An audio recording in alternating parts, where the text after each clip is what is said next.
The desperate cry of two alien children pierces the void of space, unheard by all but one human captain.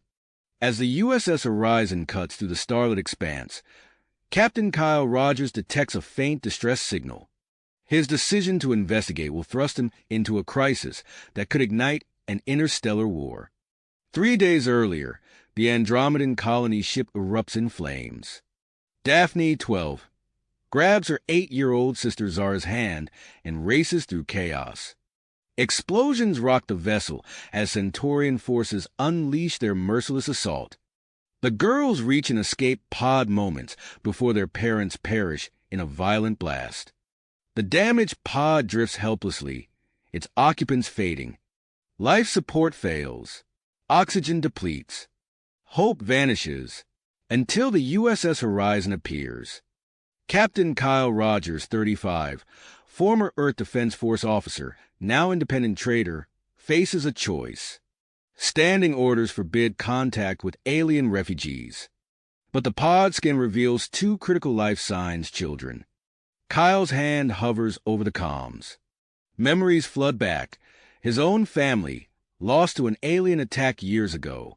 He clenches his jaw and makes the call. Prepare med bay. We're bringing them in. The Horizon's tractor beam locks onto the pod. As it enters the hold, Kyle sees the unconscious forms of 2 young Andromedans through the viewport. His crew exchange uneasy glances. "Sir, this violates protocol," his first officer warns. "I'm aware," Kyle replies, striding toward the airlock. The pod hisses open. Kyle lifts Daphne's limp body, noting her blue-tinged skin and delicate feathers. He rushes her to med bay, his medic close behind with Zara. Hours pass as Kyle paces outside. Finally, the medic emerges. They're stable, but barely. Another hour and... Kyle nods, relief washing over him. He enters the med bay, approaching Daphne's bed as her eyes flutter open. Terror fills her gaze. She tries to scream, but lacks the strength. "It's okay," Kyle soothes, keeping his distance. "You're safe." Daphne's eyes dart around the unfamiliar surroundings. Her voice is barely a whisper. "Human." Kyle nods. "I'm Captain Rogers. We found your pod." Daphne struggles to process this. Humans were ruthless killers in the stories she'd heard. Yet this one saved them? As Daphne grapples with her conflicting emotions, Kyle faces his own inner turmoil. He's violated Earth's isolationist policies. There will be consequences. But looking at these orphaned children, he knows he made the right choice. Unknown to Kyle, his act of compassion has set greater forces in motion. Centaurian ships prowl nearby sectors, hunting for survivors. Earth authorities dispatch vessels to investigate the colony ship's destruction. And at the center of it all, 2 young Andromedan girls. Their very existence a spark that could ignite a galactic powder keg. As the Horizon charts a course for the nearest neutral station, Kyle Rogers steels himself for the challenges ahead. He stepped into a political minefield, with the fate of 2 worlds now resting on his shoulders. But first, he has 2 traumatized alien children to care for. And that, he realizes, might be the most daunting task of all. As Kyle stood in the med bay, watching Daphne's eyes dart nervously around the room, alarms blared throughout the ship. He rushed to the bridge, his heart pounding. "Captain, we've got company," Jack Martinez announced, his fingers flying over the sensor controls. Centaurian patrol vessel, closing fast. Kyle's mind raced. He couldn't let the Centaurians find the girls. Initiate emergency stealth protocols. Power down all non-essential systems. The lights dimmed as the crew complied. Kyle turned to Dr. Samantha Tucker, who was already anticipating his next order. "Activating the cloaking device now, sir," she said, her voice tight with concentration. The experimental technology hummed to life, enveloping the Horizon in a shimmering field of energy. Kyle held his breath, watching the approaching Centaurian ship on the main view screen. Jack's face was grim. Sir, with all due respect, we should turn the aliens over. It's not worth risking dash. That's not an option, Martinez. Kyle cut him off. They're children, for God's sake. The bridge fell silent as the Centaurian vessel grew larger on the screen. Its sleek, predatory form seemed to fill the entire view. They're scanning the area, Dr. Tucker reported, her hands dancing over her console. The cloak is holding, but it's under significant strain. Minutes crawled by like hours. Kyle could hear his own heartbeat in his ears. The cloaking device groaned under the assault of the alien scans. Suddenly, a piercing shriek echoed through the ship's corridors. Kyle's blood ran cold. "Daphne," he muttered, sprinting off the bridge. He found her in the med bay, her eyes wide with terror, trying to pry open a sealed door. Her sister Zara lay unconscious on a nearby bed, oblivious to the chaos. Kyle approached slowly, hands raised. "Daphne, please," he whispered urgently. "You need to be quiet." The young Andromedan girl backed away, her feathers filled. Kyle racked his brain, trying to remember the few words of her language he'd picked up from the ship's database. "Safe," he said haltingly in Andromedan. "Friends." Daphne's panicked breathing slowed. She looked at Kyle, then at her sister, confusion evident in her alien features. A violent shudder ran through the ship.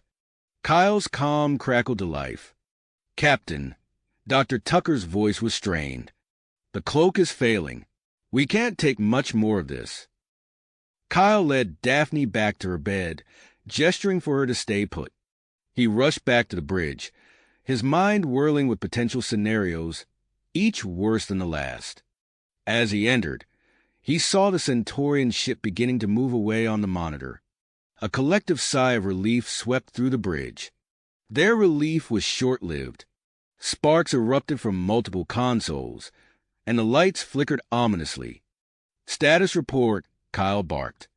Dr. Tucker's face was ashen. "The cloaking device overloaded our systems. We're losing power fast, including life support." "Options." Tucker hesitated. "I might be able to reroute power from the FTL drive to restore basic systems. But what? It would leave us stranded here for weeks." Kyle's mind raced, stranded in a sector crawling with Centaurians while harboring alien refugees. It was a recipe for disaster. Before he could respond, the ship's medical officer burst onto the bridge. "Captain, the younger girl's her condition is deteriorating rapidly. We need to get her to a proper medical facility. Fast." Kyle felt the weight of command bearing down on him like never before. He had to find a way out, and soon. Then he remembered a rumor whispered in the shadowy corners of frontier space stations. A hidden sanctuary for those caught in the crossfire of interstellar conflicts.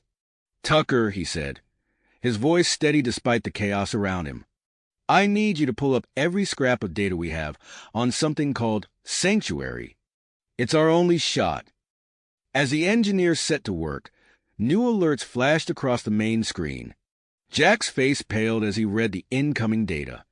"Sir, multiple Earth Defense Force ships just entered the sector. They're on an intercept course." Kyle stared at the view screen, watching as red dots representing EDF vessels converged on their position. He thought of the two alien girls in his med bay, of his loyal crew, of the Razor's Edge they now walked between rescue and ruin. "Plot a course for the rumored coordinates of Sanctuary," he ordered, his voice low and determined. "We're going to find it, or die trying."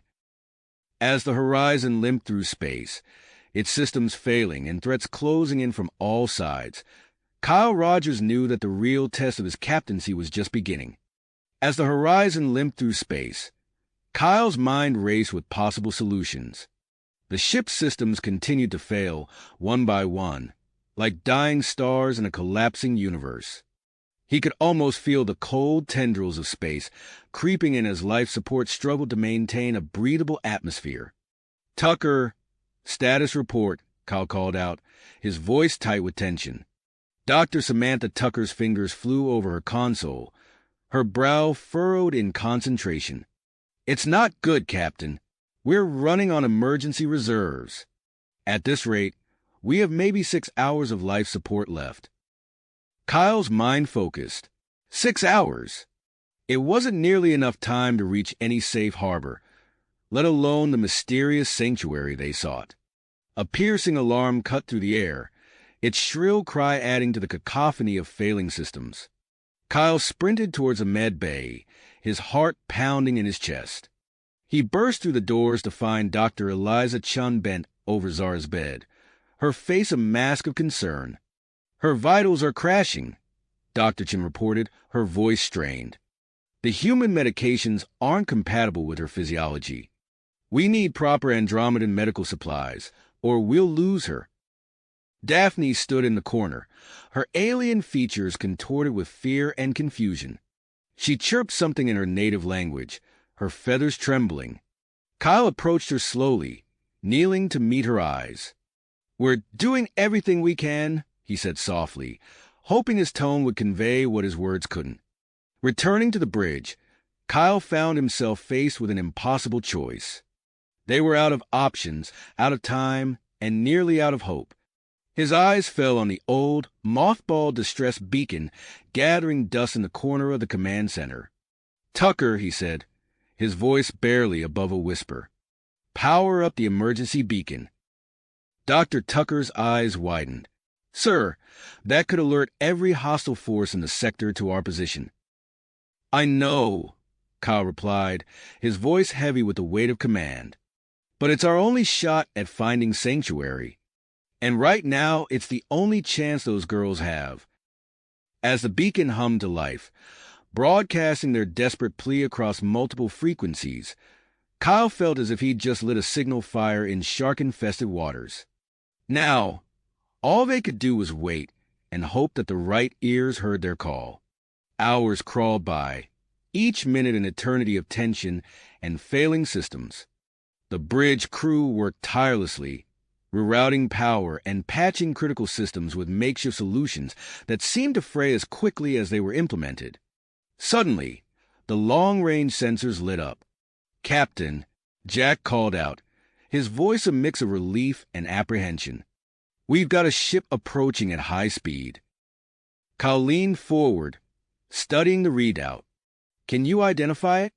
Before Jack could answer, the comm system crackled to life. A gruff, familiar voice filled the bridge. "USS Horizon, this is Captain Eli Hawkins of the Independent Freighter Star Chaser. Looks like you could use a hand, old friend."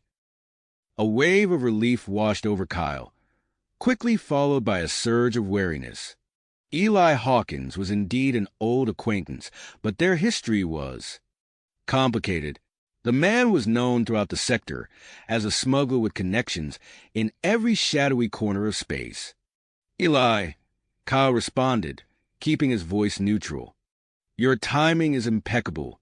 We've got a ship full of failing systems and 2 very special passengers in need of immediate medical attention."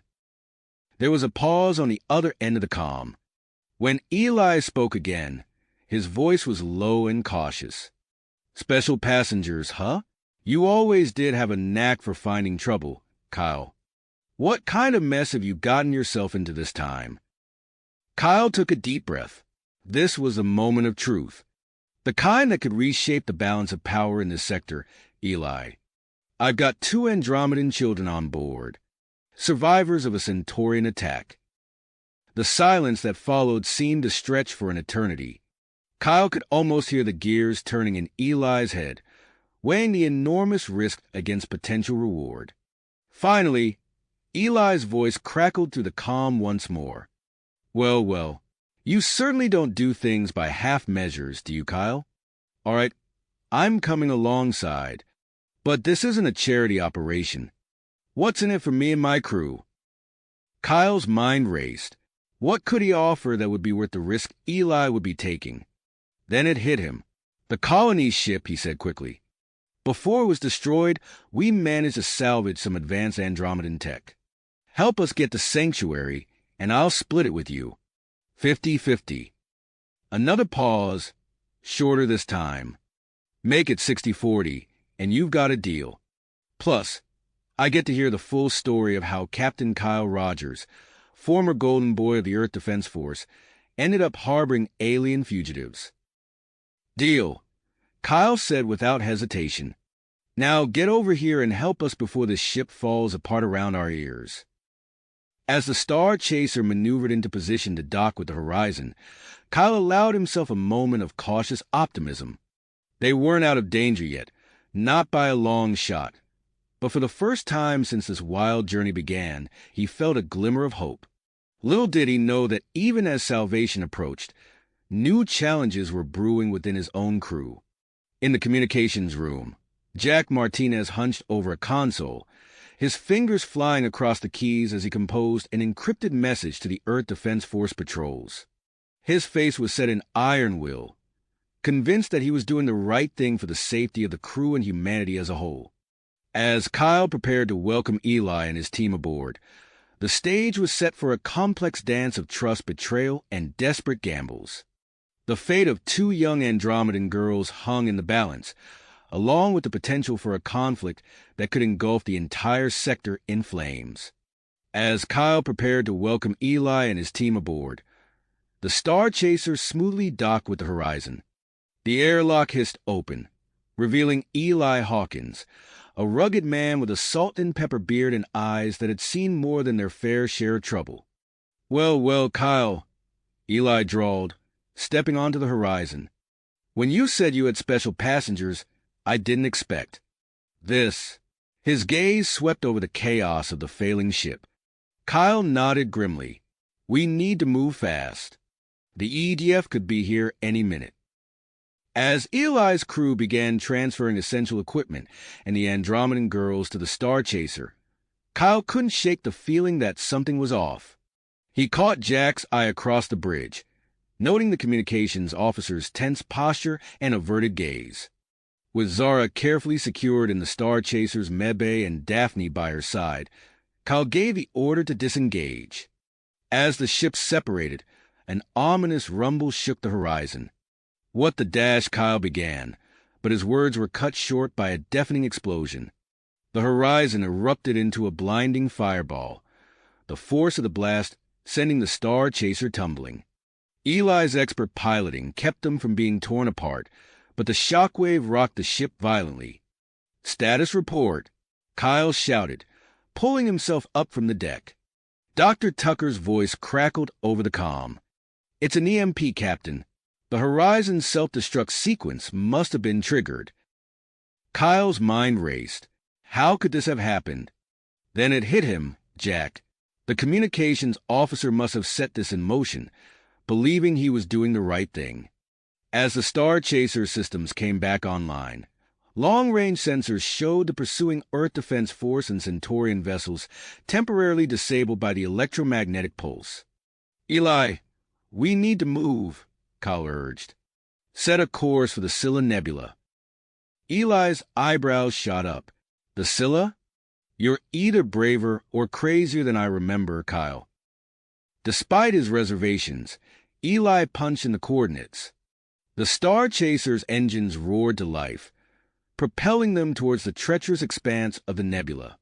As they entered the swirling gases and gravitational eddies of the Scylla, the ship's navigation systems began to falter. Eli's hands danced over the controls, compensating for the intense fluctuations that threatened to tear the ship apart. "Hold on to something," Eli shouted as he banked hard to avoid a sudden ion storm. In the medbay, Dr. Tucker worked feverishly to stabilize Zara. The advanced medical supplies from the Star Chaser were helping, but the young Andromedan's condition remained precarious. Hours passed as they delved deeper into the nebula. The crew's nerves were frayed, every violent shake of the ship a reminder of the thin line between survival and oblivion. Suddenly, the sensors lit up with a new threat. "Captain," Eli called out, his voice tight. "We've got a problem. There's a massive asteroid field dead ahead." Kyle studied the readout, his heart sinking. The field stretched as far as their sensors could detect, a labyrinth of space rocks that could easily crush their ship. "Can we go around?" Kyle asked, already knowing the answer. Eli shook his head. "Not without adding days to our journey. And in case you forgot, we've got some rather persistent followers." Kyle weighed their options. Attempting to navigate the asteroid field was incredibly risky, but the alternative could mean capture, or worse. "Take us in, Eli," Kyle decided. Nice and slow. As they entered the field, the Star Chaser's hull groaned under the impact of smaller asteroids. Eli's piloting skills were pushed to their limits as he wove through the deadly obstacle course.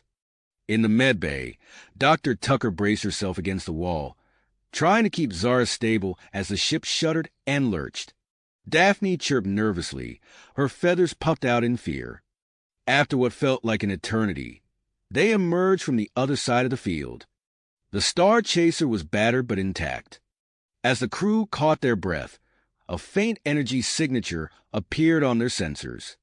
It matched the frequency provided in the mysterious sanctuary message. "There," Kyle pointed at the readout. "Follow that signal."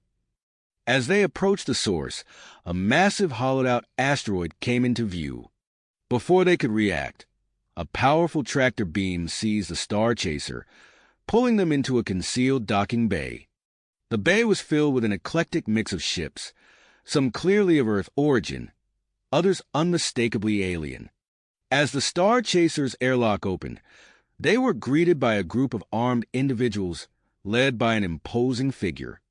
"Welcome to Sanctuary," the man said, his voice deep and resonant. "I'm Commander Marcus Blackwood. We've been expecting you." Kyle exchanged a glance with Eli, both men acutely aware that they had just traded one uncertain situation for another. As Blackwood began to explain the true nature of Sanctuary, Kyle realized that their journey was a long way to go. In fact, it might be just beginning. Beginning. Kyle's mind raced as he processed Blackwood's words. But before he could respond, alarms blared throughout the asteroid base. Blackwood's demeanor shifted instantly. "We've got company," he growled, turning to a nearby console. His fingers flew across the controls, activating a series of holographic displays. Kyle watched in awe as the asteroid's outer surface seemed to shimmer and fade, replaced by an intricate web of projected images and sensor-scrambling technology. "Incredible," he murmured. "It's our last line of defense," Blackwood explained, his eyes fixed on the monitors. "But it won't hold forever if they know where to look." Kyle made a split-second decision. "Commander, we're with you. At least for now. What do you need?" Blackwood nodded, a hint of relief in his eyes. "Follow me to the command center. We need to formulate a plan fast." As they hurried through Sanctuary's winding corridors, Kyle caught glimpses of its diverse inhabitants, humans and aliens alike, all united in their nervous anticipation of the impending threat. The command center was a marvel of technology, far beyond anything Kyle had seen in his EDF days. Holographic displays filled the air, showing the positions of multiple Earth Defense Force and Centaurian vessels entering the nebula. "That's the EDF Thunderbolt," Kyle said, pointing to a massive ship at the center of the formation.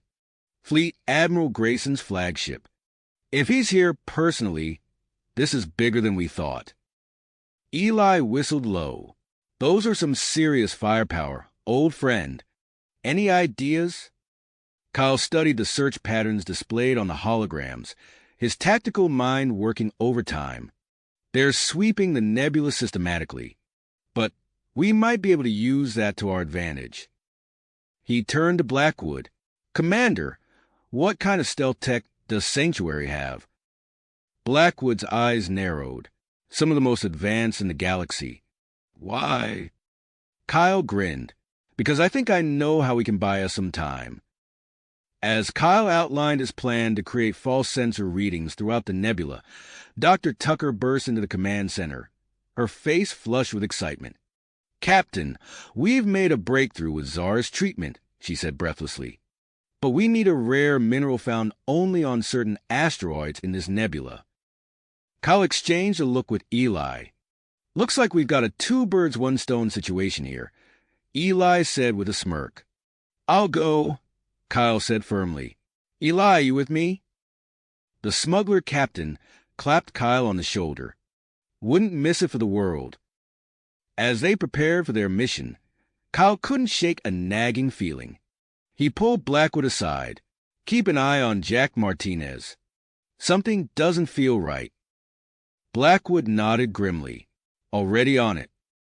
Minutes later, Kyle and Eli were strapped into a sleek stealth shuttle, its systems humming with almost unchecked power. As the docking bay doors slid open, revealing the swirling chaos of the Scylla Nebula, Kyle felt a familiar surge of adrenaline. "Ready for this?" he asked Eli. The grizzled smuggler grinned.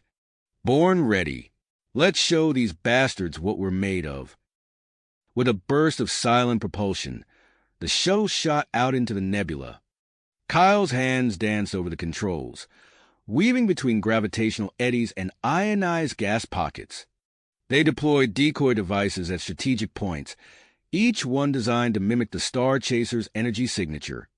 As they approached the asteroid containing the vital mineral, the shuttle sensors pinged a warning. Kyle's heart raced as he saw the Centaurian scout ship approaching. "Hold on," he muttered, engaging the shuttle's full stealth capabilities. With expert precision, he maneuvered the craft onto the dark side of the asteroid, mere seconds before the Centaurian ship passed overhead. Eli was out of his seat the moment they touched down, scanner in hand. "I've still got the touch," he said with a grin, quickly locating the mineral deposit.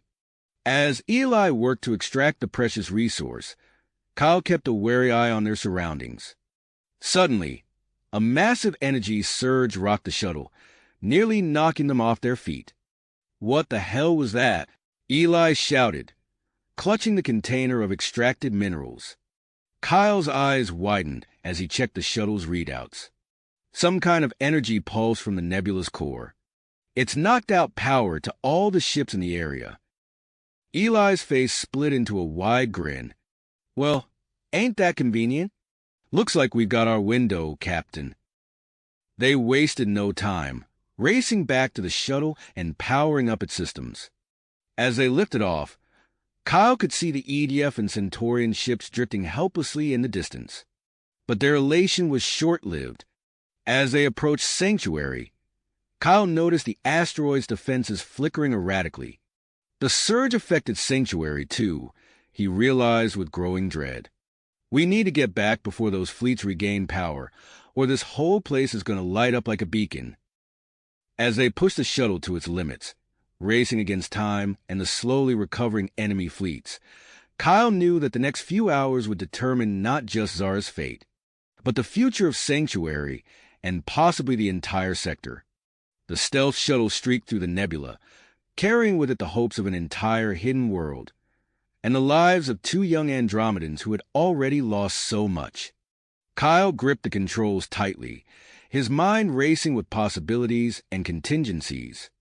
Whatever came next, he knew one thing for certain. The real battle was nowhere near the end. Nowhere near the end indeed. As Kyle and Eli raced back towards Sanctuary, their elation at securing the vital mineral was short-lived. The shuttle sensors blared a warning, revealing a massive gravitational anomaly directly in their path.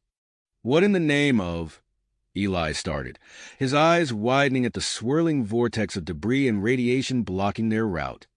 Kyle's hands tightened on the controls. The energy surge must have caused this. "We can't go around it. We'd burned through our fuel reserves before reaching Sanctuary." Eli ran a quick diagnostic. "We're already running low. Those evasive maneuvers cost us." Kyle took a deep breath, weighing their options. With a grim nod, he made his decision. "We're going through the outer edges. It's our only shot." "You're insane," Eli muttered, but there was a glint of admiration in his eyes. "Let's do it." Kyle angled the shuttle towards the anomaly's perimeter, every muscle tense as he prepared to navigate the chaotic maelstrom. The moment they entered the anomaly's influence, the shuttle groaned and shuddered, metal straining against the intense gravitational forces. Eli's fingers flew across the console, his experience as a former mining engineer proving invaluable. There's a high concentration of metallic debris at 2 o'clock.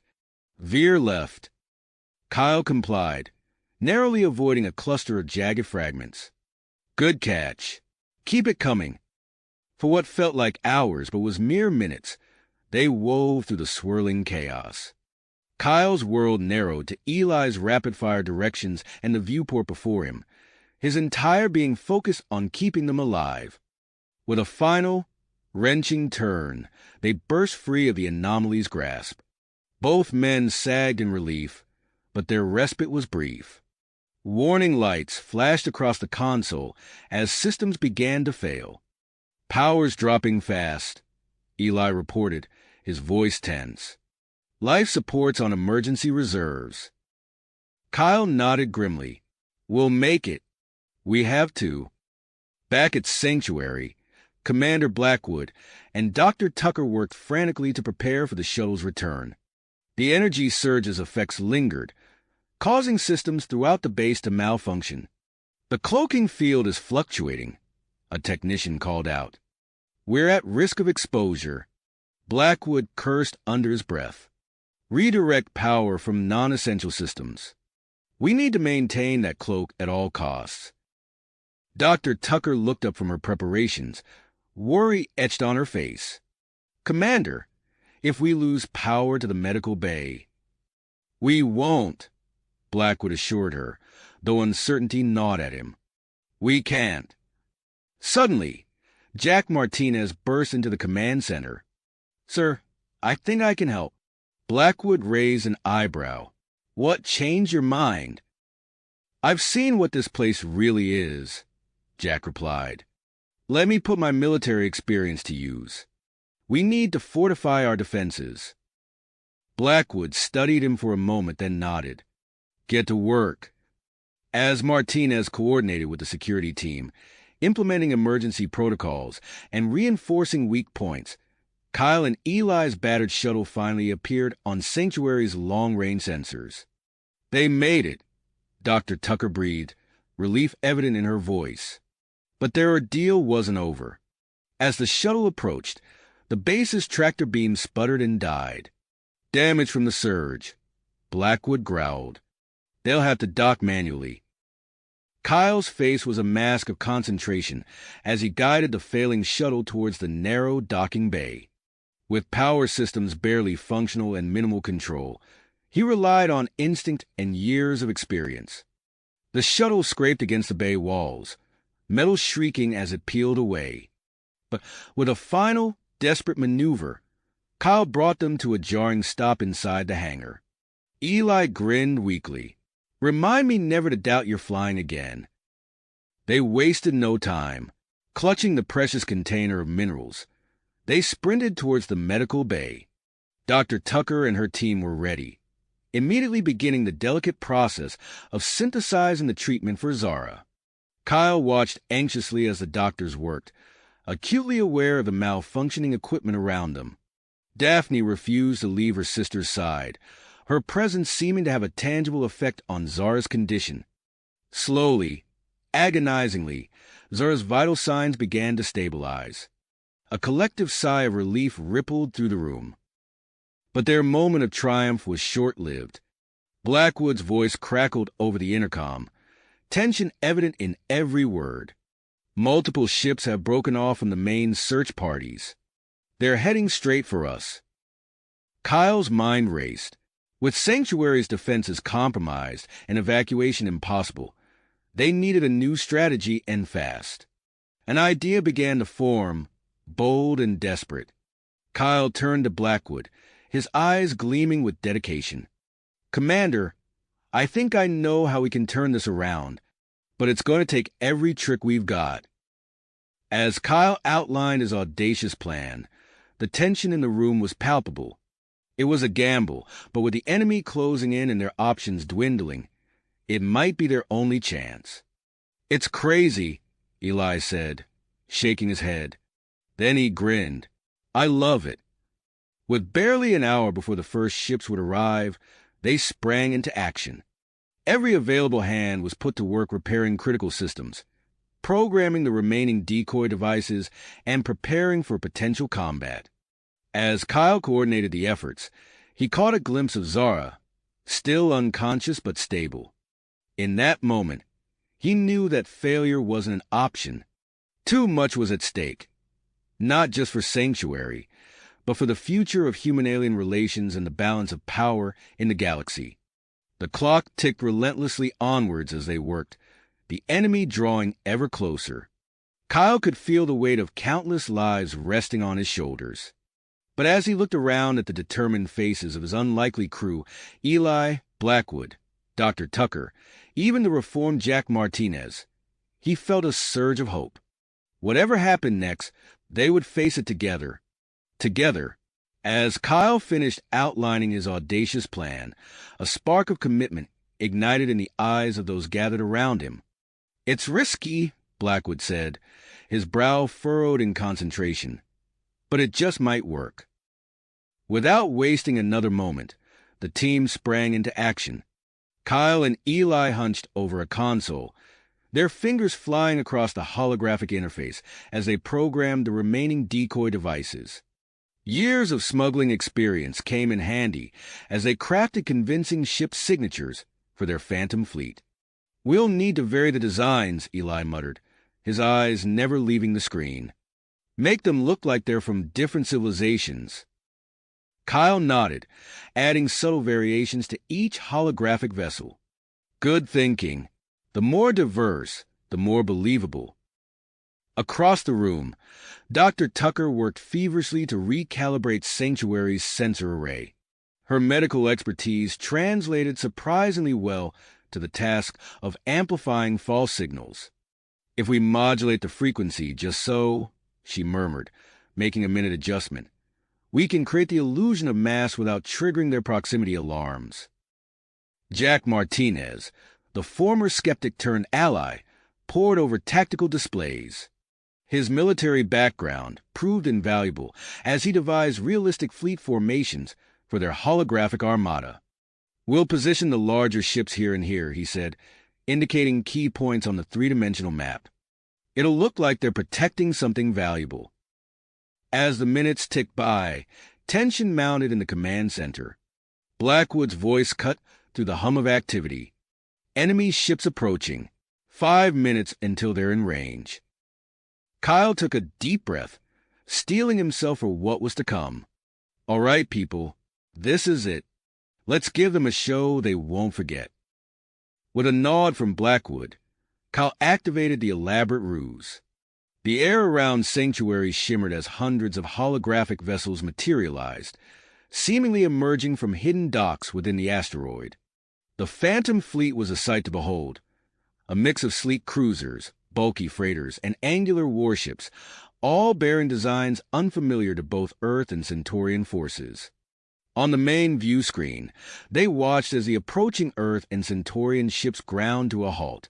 Kyle could almost imagine the confusion on their faces as they confronted this unexpected development. "Now for Phase 2, Kyle said, moving to the communication array. He input a series of commands, and a message in an artificially created alien language burst forth from Sanctuary's transmitters. The untranslatable hail added another layer of mystery to their deception. For a moment, it seemed as if their plan had worked perfectly. The Earth and Centaurian fleets began to retreat cautiously, clearly unwilling to risk conflict with an unknown power. But then a single Centaurian destroyer broke from the pack, surging forward with clear aggressive intent. "Damn it," Eli growled. "Always one hothead in the bunch." Kyle's mind raced as he manipulated the holograms, making it appear as if several Phantom ships were moving to intercept the Centaurian vessel. But as the real ship drew closer to the illusory interceptors, he knew they needed something more. "The shuttle," Kyle said suddenly. "We can use the shuttle." Without waiting for a response, he accessed the remote piloting controls. The damaged shuttle they had used earlier lurched to life, launching from Sanctuary's docking bay with a sputtering of its engines. Kyle guided it on a collision course with the Centaurian destroyer, his hand steady despite the stakes. The view screen showed the Centaurian ship veering sharply at the last moment, narrowly avoiding the oncoming shuttle. A collective exhale filled the command center as they watched the Earth forces, led by Admiral Grayson's flagship, turn tail and flee.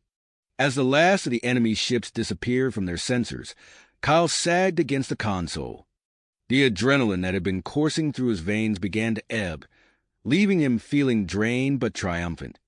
"We did it," Eli said, clapping him on the shoulder. "You crazy son of a gun, we actually pulled it off." But Kyle knew their victory came with a price. As Commander Blackwood called for an emergency meeting to discuss the implications of their actions, Kyle couldn't shake the feeling that they had just opened a Pandora's box.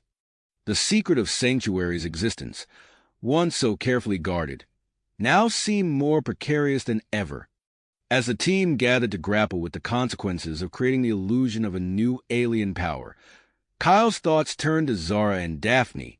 He made a mental note to check on them as soon as the meeting concluded, feeling a growing sense of responsibility for the orphaned Andromedans. But before they could even begin to address the long-term ramifications of their actions, a shrill alarm cut through the air. All eyes turned to the long-range sensor display, where a new contact had appeared at the edge of the Scylla Nebula. "Unknown vessel detected," a technician announced, his voice tight with tension. "It's using some kind of advanced stealth technology. We almost missed it." Kyle exchanged a worried glance with Eli. Just when they thought they had earned a moment's respite, a new challenge had appeared on the horizon.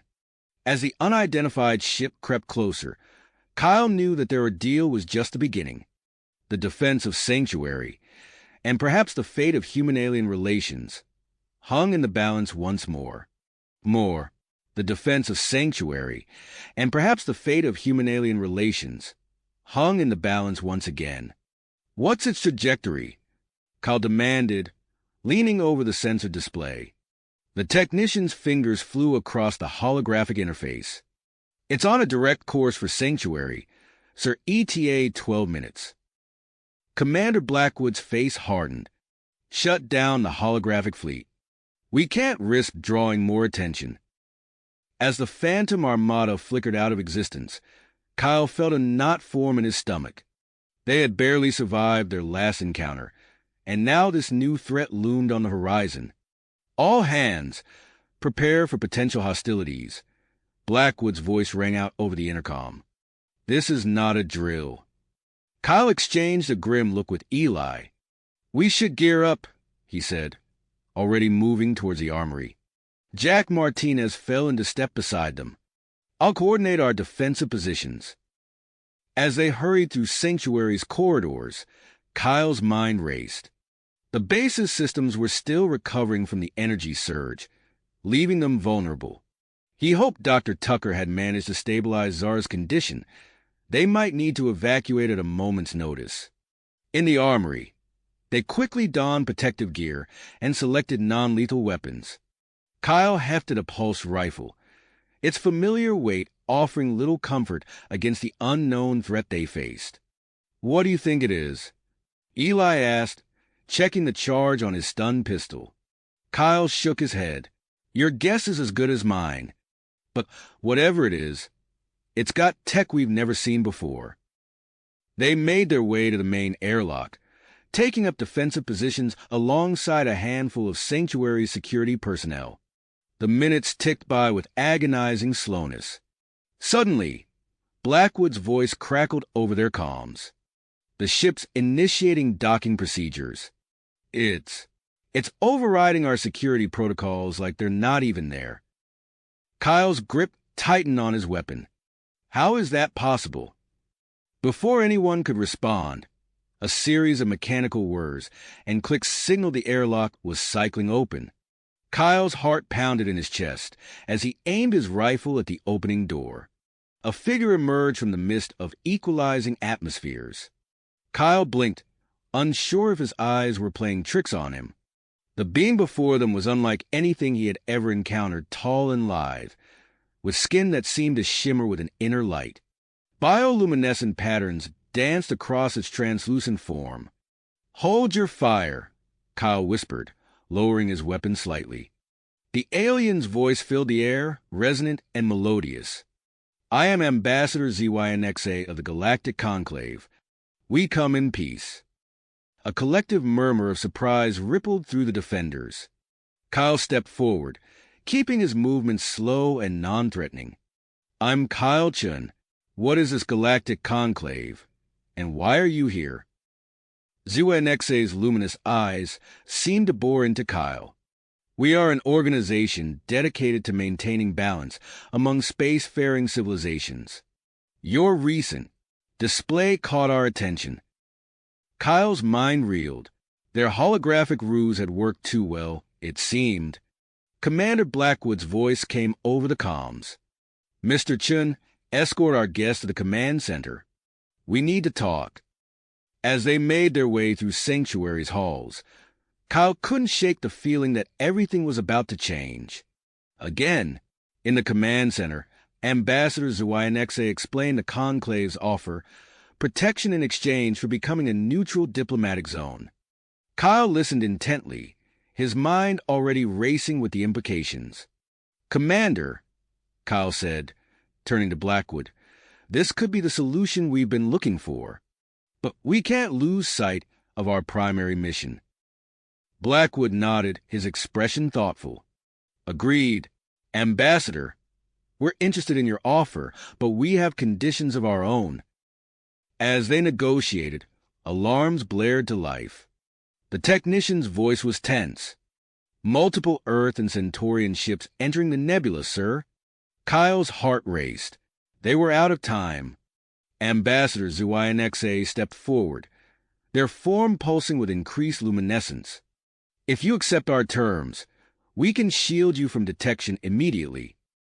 Kyle locked eyes with Blackwood, seeing his own commitment reflected there. In that moment, he knew what they had to do. "Ambassador," Kyle said, turning to face the alien diplomat, "we accept your offer of protection and neutral zone status on one condition. Sanctuary maintains autonomy in its internal affairs and refugee policies." ZYNXA tilted their head, considering. After a moment that seemed to stretch for eternity, they nodded. "Your terms are acceptable." With a gesture from the ambassador, a shimmering field of energy enveloped Sanctuary. On the main view screen, Kyle watched as the incoming Earth and Centaurian ships slowed, then began to disperse, unable to detect any trace of the asteroid base. As the immediate danger passed, Kyle felt the weight of what they had just agreed to settle on his shoulders. Sanctuary was no longer just a hidden refuge. It was about to become a focal point of galactic politics. "We've got a lot of work ahead of us," Kyle said, turning to face his team. "We need to establish protocols for these diplomatic engagements while ensuring we can still help people like Daphne and Zara." Eli grinned, clapping Kyle on the shoulder. "Just another day at Sanctuary, right?" As the command center buzzed with activity, Kyle's thoughts turned to the Andromedan girls in the medical bay. He had promised to protect them, and now that promise extended to the future of human-alien relations itself. With a deep breath, Kyle straightened his shoulders. It was time to get to work. Work. The challenges ahead were daunting, but Kyle felt a spark of hope ignite within him. They had survived the immediate threat, and now they had a chance to build something truly extraordinary. As the command center buzzed with activity, Kyle turned to Eli. "I need to check on Daphne and Zara. Can you start coordinating with Blackwood on our next steps?" Eli nodded, already moving towards the commander. "On it. Go make sure our guests are okay." Kyle made his way through Sanctuary's corridors, his mind racing with the implications of their new alliance with the Galactic Conclave. As he approached the medical bay, he heard the familiar hum of equipment and the soft murmur of voices. Dr. Samantha Tucker looked up as Kyle entered, her expression a mix of exhaustion and excitement. "Kyle, you're not going to believe this. Zara's condition has stabilized, and Daphne, well, she's been asking for you." Kyle approached the beds where the two Andromedan girls lay. Zara's pale blue skin had regained some of its luster, her chest rising and falling in a steady rhythm. Beside her, Daphne sat up, her large, dark eyes fixed on Kyle. "You did something," Daphne said, her voice quiet but firm. "I felt it. Everything changed." Kyle blinked, surprised by the young girl's perception. "You're right, Daphne. We've made some new friends who are going to help protect us." As Kyle explained the situation in simple terms, he noticed Daphne's gaze becoming more focused, almost as if she was seeing beyond him. Her brow furrowed in concentration. "There are more coming," she said suddenly. "Many more. Different. Feelings." Before Kyle could process Daphne's words, his comm unit chirped. Commander Blackwood's voice came through, tense and urgent. "Mr. Chun, report to the command center immediately. We've got incoming ships, Earth and Centaurian." Kyle's heart raced as he quickly assured Daphne and Zara that they were safe before hurrying back to the command center.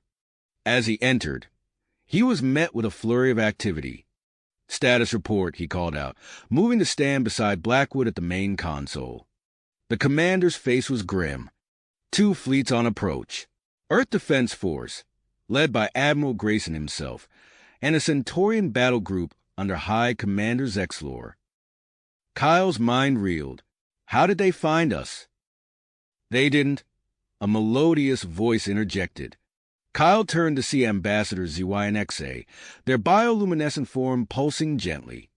"The Conclave has extended invitations to both factions.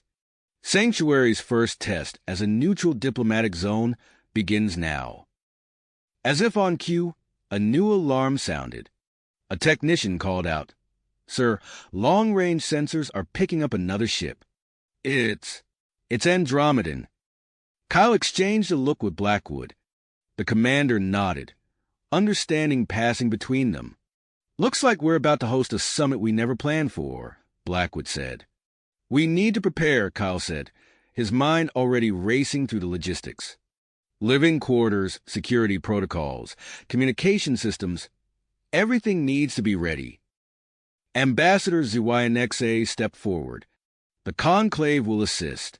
We're sending a permanent liaison to guide you through this process." As if on cue, the airlock cycled open, revealing a tall, reptilian figure with iridescent scales. The being strode into the command center with fluid grace. "Greetings," the newcomer said, voice resonating with a slight hiss. "I am Liaison Officer Cthor the Valari. I am here to assist Sanctuary in its new role." Kyle nodded, extending a hand in greeting. "Welcome aboard, Cthor. I have a feeling we're going to need all the help we can get." As the command center erupted into a flurry of activity, Kyle felt the weight of responsibility settle on his shoulders. He turned to Eli, who had been quietly observing the proceedings. "Eli, I need you to take point on security. Work with Jack to ensure we can keep these delegations separated and safe." Eli nodded, a determined glint in his eye. "You got it, boss. We'll turn this rock into a fortress if we have to." Kyle turned back to the main viewport, watching as the distant pinpricks of light grew larger, signaling the approach of the various ships. In a matter of hours, Sanctuary would transform from a hidden refuge to the center of a delicate diplomatic dance. As he began coordinating with Cthor and Dr. Tucker to establish protocols for the incoming delegations, Kyle couldn't shake the feeling that they were standing on the precipice of something monumental. The decisions made in the coming days would shape not just the future of Sanctuary, but potentially the fate of multiple civilizations. With a deep breath, Kyle steeled himself for the challenges ahead. It was time to put their newfound diplomatic skills to the test.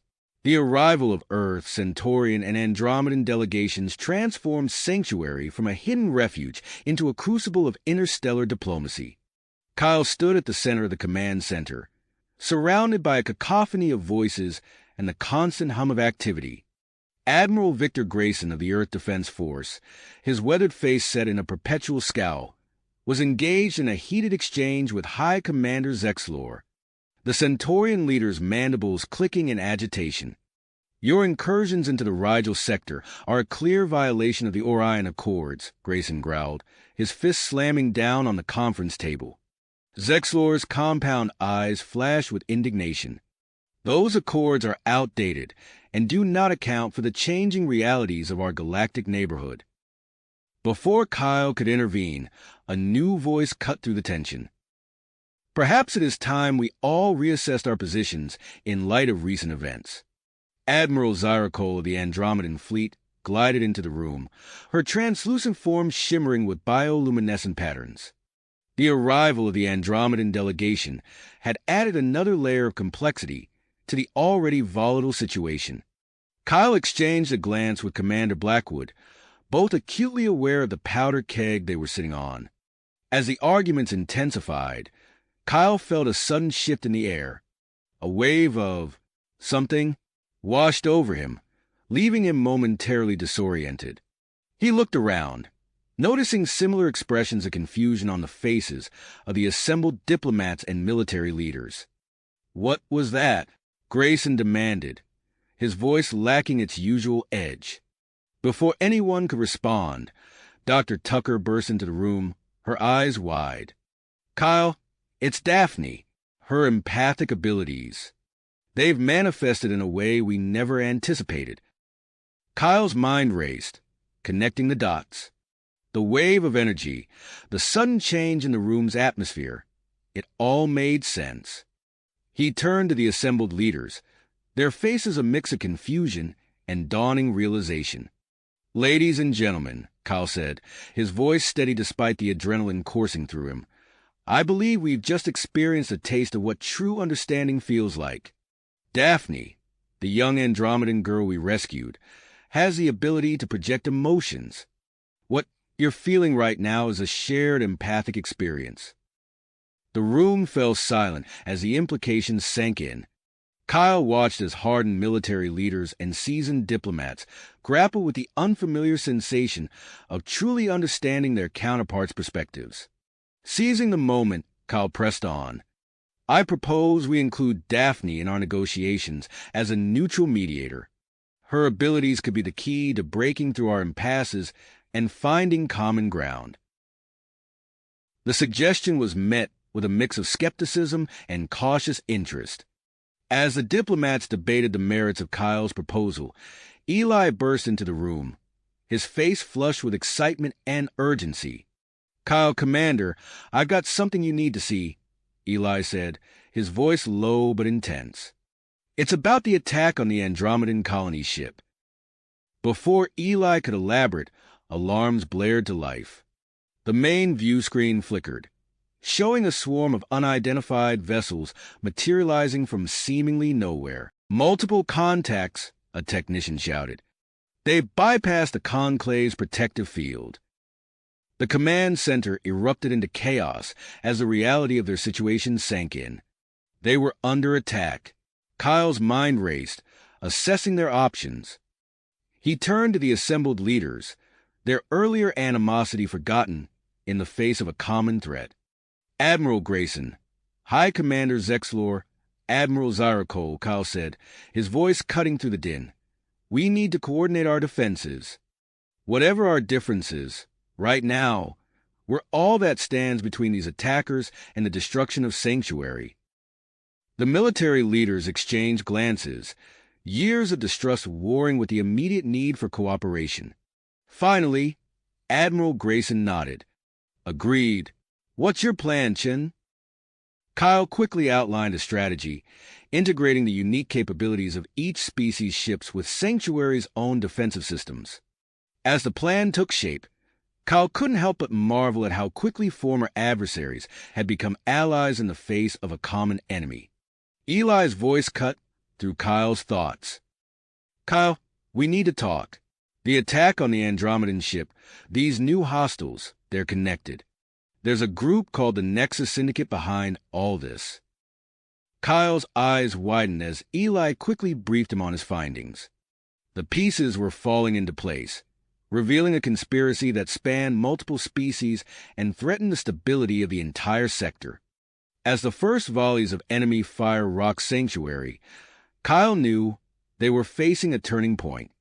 The decisions made in the next few hours would shape not just the fate of the asteroid base, but potentially the course of interstellar relations for generations to come. With a deep breath, Kyle stepped forward, ready to lead the diverse group of refugees, diplomats, and military forces in the fight of their lives. The battle for Sanctuary and the future of galactic peace had begun. Had reached a fever pitch. The command center shook as another volley of enemy fire struck Sanctuary's defenses. Shields at 30% and falling. A technician shouted over the din of alarms and frantic communication. Kyle's mind raced, searching for a solution. Suddenly, he remembered the precursor technology they had discovered deep within Sanctuary. It was a long shot, but it might be their only chance. "Dr. Tucker," Kyle called out, his voice cutting through the chaos. "We need to activate the precursor devices. Now." The scientist's eyes widened in understanding. "But we haven't fully tested them yet. The risks are worth taking," Kyle finished. "It's our only option." Kyle turned to Eli. "Hold the fort here. I'm going to the precursor chamber with Dr. Tucker and the girls." Eli nodded grimly. "Go. We'll buy you as much time as we can." Kyle, Dr. Tucker, Daphne, and Zara raced through Sanctuary's corridors, the base shuddering around them as they ran. They reached the hidden chamber, its ancient walls humming with dormant energy. "Daphne, Zara, I need your help," Kyle said, kneeling before the two Andromedan girls. "Daphne, use your empathic abilities to guide me. Zara, your understanding of this technology might be the key to unlocking it." The girls nodded, their young faces set with purpose. Kyle approached the central console, its alien interface glowing softly. He placed his hands on the smooth surface, feeling a tingling sensation course through his body. Daphne closed her eyes, her face scrunched in concentration. "I can feel it," she whispered. "It's alive, somehow, waiting." Zara moved to Kyle's side, her small blue hand joining his on the console. "The patterns," she said, her voice filled with wonder. "They're like a language." Under their combined touch, the precursor devices began to awaken. The chamber filled with a soft, pulsing light that grew steadily brighter. Kyle felt a surge of energy flow through him, connecting him to the ancient technology. "It's working," Dr. Tucker exclaimed, her eyes fixed on her datapad. "The energy readings are off the charts." Suddenly, a massive wave of energy burst forth from the chamber, enveloping Sanctuary and the surrounding space. The mercenary ships, caught in its path, began to drift aimlessly, their weapons falling silent. In the command center, Eli watched in awe as the enemy fleet was rendered powerless. "All hostile ships have lost power," he reported. "They're dead in the water." Admiral Grayson's voice crackled over the comm. "Sanctuary, this is the EDF flagship. What in God's name did you just do?" "It appears Mr. Chun has once again altered the course of battle," High Commander Zexlor added, a note of grudging respect in his clicks and chirps. Kyle's voice came through, tinged with exhaustion but triumphant. "The immediate threat has been neutralized. We need to move quickly to secure those ships before they can recover." As boarding parties from Earth, Centauri, and Andromeda prepared to capture the disabled mercenary vessels, Kyle and his team made their way back to the command center. The mood had shifted dramatically, with former adversaries now working side by side to coordinate their efforts. "We recovered some interesting data from the mercenary ships," Eli reported as Kyle entered. "It looks like we've stumbled onto something big. Ever heard of the Nexus Syndicate?" Kyle's brow furrowed. "No, what is it?" Eli's expression was grim. "From what we can piece together, it's a shadowy organization with tentacles reaching into all our governments." They've been manipulating events, prolonging conflicts for their own gain. The implications were staggering. Kyle looked around the room, seeing the same realization dawning on the faces of the assembled leaders. Admiral Zyricole, her bioluminescent patterns pulsing rapidly, spoke up. "This changes everything. We've been played for fools, fighting amongst ourselves while the syndicate reaped the benefits." "Then perhaps it's time we change the game," Kyle said, his voice firm. "We have a common enemy now, one that threatens all our peoples. Why not work together to bring them down?" The room fell silent as the weight of Kyle's words sank in. It was Commander Blackwood who broke the silence, a hint of a smile on his weathered face. "What do you propose, Mr. Chen?" Kyle took a deep breath, feeling the weight of the moment. "A joint task force, pooling our resources, our best people. We investigate the syndicate, dismantle their operations, and bring those responsible to justice." The idea hung in the air, a fragile hope in a galaxy long torn by conflict. Then, one by one, the leaders began to nod. "The Earth Defense Force is in," Admiral Grayson declared. "As are the Centaurian battle fleets," Zexlor added. "Andromeda stands with you," Admiral Zyricole said, her form shimmering with willpower. As the details of the new alliance were hammered out, Kyle felt a tug on his sleeve. He looked down to see Daphne and Zara, their eyes wide with a mixture of excitement and apprehension. "What happens now?" Daphne asked softly. Kyle knelt down, placing a hand on each of their shoulders. "Now we build something new, something better, and you two are going to be a big part of it."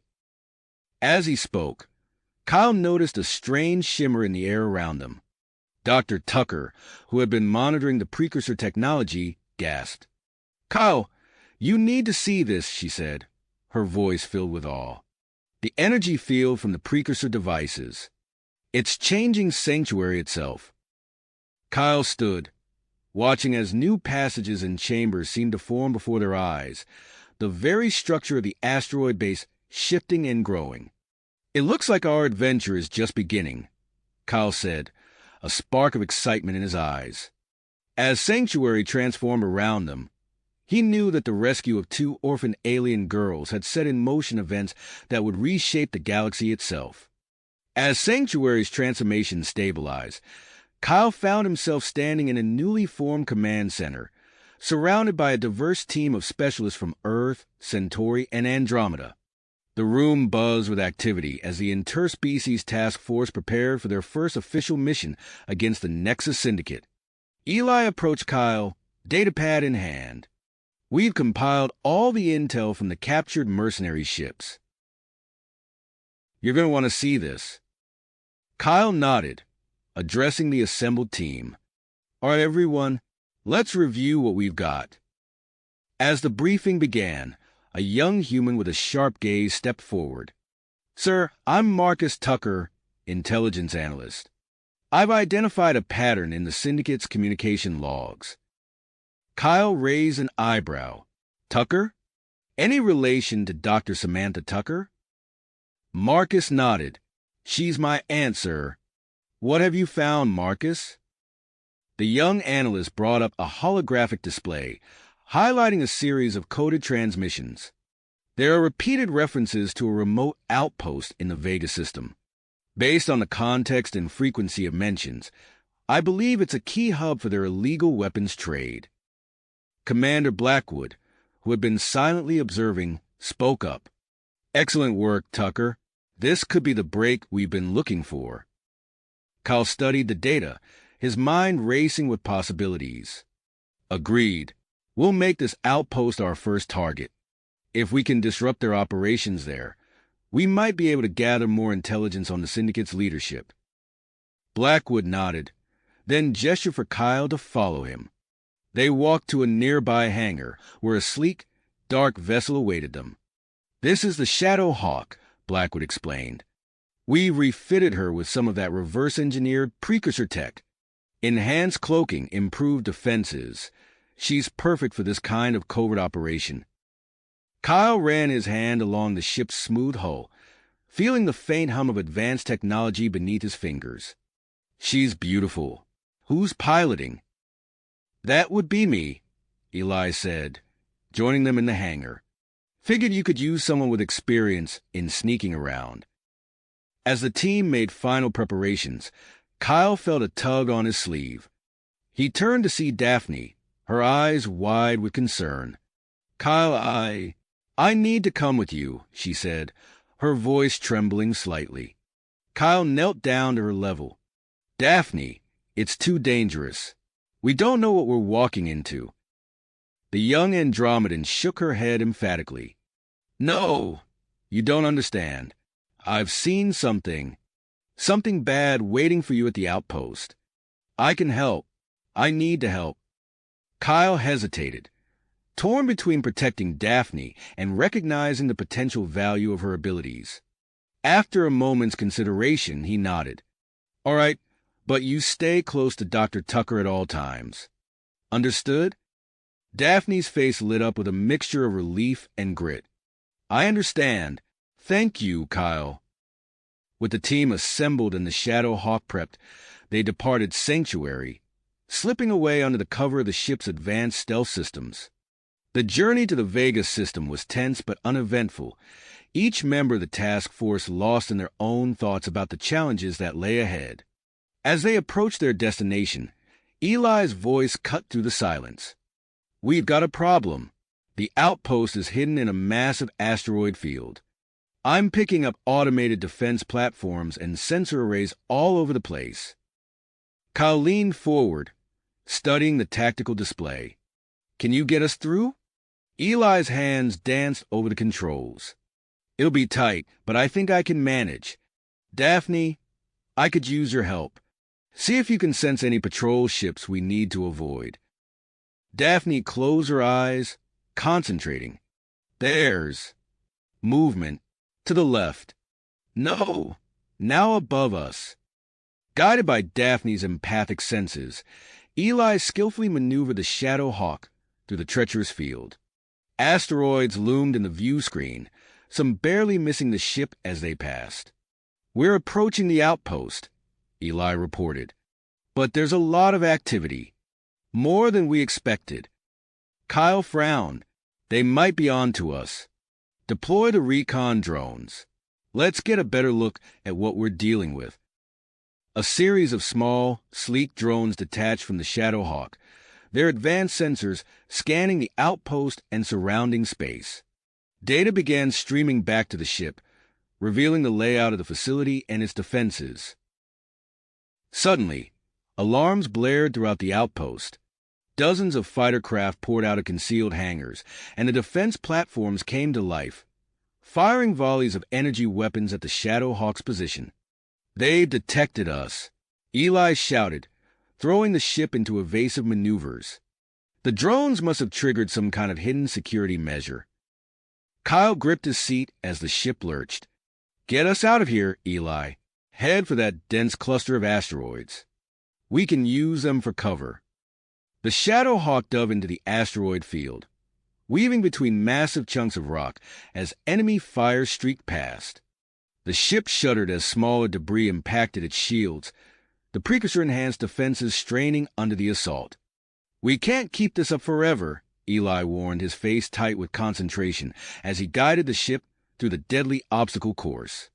Just as the situation seemed most dire, Daphne gasped, her eyes wide. Kyle, I can see something. A hidden place. A way in. Kyle turned to her. What do you mean? Where? Daphne pointed to a seemingly unremarkable asteroid. There. It's hollow. There's a secret entrance. Eli, take us in, Kyle ordered. Everyone, brace for a tight fit. The Shadow Hawk approached the asteroid, revealing a concealed opening just large enough for the ship to squeeze through. Eli guided them inside with expert precision. The pursuing enemy forces left behind as they entered a vast, dimly lit cavern. As the team caught their breath, taking in their surroundings, Kyle realized they had stumbled upon something far more significant than they had anticipated. The hidden docking bay was filled with ships of various designs and crates stamped with unfamiliar insignias. "Looks like we've found the heart of their weapons smuggling operation," Kyle said, his mind already formulating a plan. "All right, team. We're going to split up. Dr. Tucker, take a group and secure this area. Gather all the intel you can from these ships and weapons. The rest of you're with me. We're going to find a way into the main outpost and see if we can shut down their defenses." As Kyle's group prepared to venture into the unknown tunnels leading from the docking bay, a voice called out from the shadows. "I wouldn't go that way if I were you. The security checkpoints are murder." Kyle spun around, weapon raised, to see a Centaurian step into the light, his hands raised in a gesture of peace. "Who are you?" Kyle demanded. "The name's Zextor," the Centaurian replied. "I've been working undercover in this hellhole for months, and if you want to make it to the control room in one piece, you're going to need my help." Kyle studied the Centaurian, weighing their options. With a nod, he lowered his weapon. "All right, Zextor, lead the way. But remember, we've got our eyes on you." As Kyle's team followed Zextor into the tunnel network, and Dr. Tucker's group began their investigation of the weapons cache, none of them realized that their every move was being watched. In a hidden command center deep within the outpost, a figure known only as the Architect observed the intruders with cold calculation, fingers hovering over controls that could seal their fate. The mission to dismantle the Nexus Syndicate had begun, but the true test of the task force's abilities and the strength of their newfound alliance was yet to come. The mission to dismantle the Nexus Syndicate had begun, but the true test of the task force's abilities and the strength of their newfound alliance was yet to come. Kyle led his team through the dimly lit tunnels of the outpost, following Zextor's lead. The Centaurian moved with practiced ease, his four eyes constantly scanning for threats. The air grew thick with tension as they delved deeper into the facility's maze-like corridors. "Hold up," Zextor whispered, raising a hand. "Security checkpoint ahead. It's heavily guarded." Kyle peered around the corner, his eyes widening at the sight of advanced robotic sentries. Their metallic frames gleamed in the harsh artificial light, sensors sweeping the area methodically. "Any way around?" Kyle asked, his voice barely audible. Zextor shook his head. "Not without adding hours to our route. We'll have to go through." Kyle turned to Daphne, who stood close behind him. "Think you can help us predict their movements?" The young Andromedan nodded, her bioluminescent patterns pulsing softly as she focused. "I'll try." The team activated their stealth tech, shimmering out of visible sight. Guided by Daphne's whispered warnings, they began to weave through the patrol patterns of the robotic guards. They were mere meters from clearing the checkpoint when disaster struck. A stray piece of debris crunched under someone's foot, the sound echoing in the silence. The nearest sentry's head snapped towards them, its red optical sensor flaring to life. Klaxons blared throughout the facility, the sudden noise assaulting their ears. Kyle's heart raced as he shouted, "Move! Now!" The team sprinted past the checkpoint, their cover blown. Behind them, the robotic sentries opened fire, energy bolts sizzling through the air. As they ran, Kyle's calm crackled to life. "Kyle, this is Dr. Tucker. We've made a discovery in the docking bay. You need to see this." "Little busy right now, Doc," Kyle grunted, ducking as a bolt of energy scorched the wall beside his head. "It's important," Tucker insisted. "We've found a miniaturized version of the precursor tech from Sanctuary. The Syndicate has access to advanced alien technology." Kyle's mind raced with the implications. "Copy that. We'll rendezvous as soon as we can." They reached a junction in the corridor. Kyle made a snap decision. "Zextor, take half the team and create a diversion. Draw their attention away from us.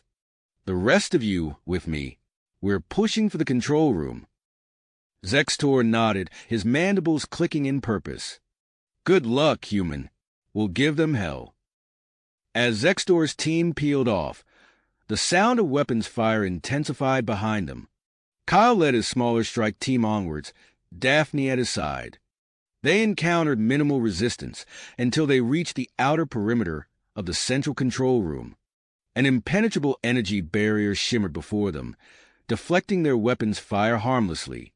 "We can't break through," one of the team members said, frustration evident in his voice. Daphne stepped forward, her eyes unfocused, as if seeing something beyond the visible spectrum. The barrier. It has a weakness.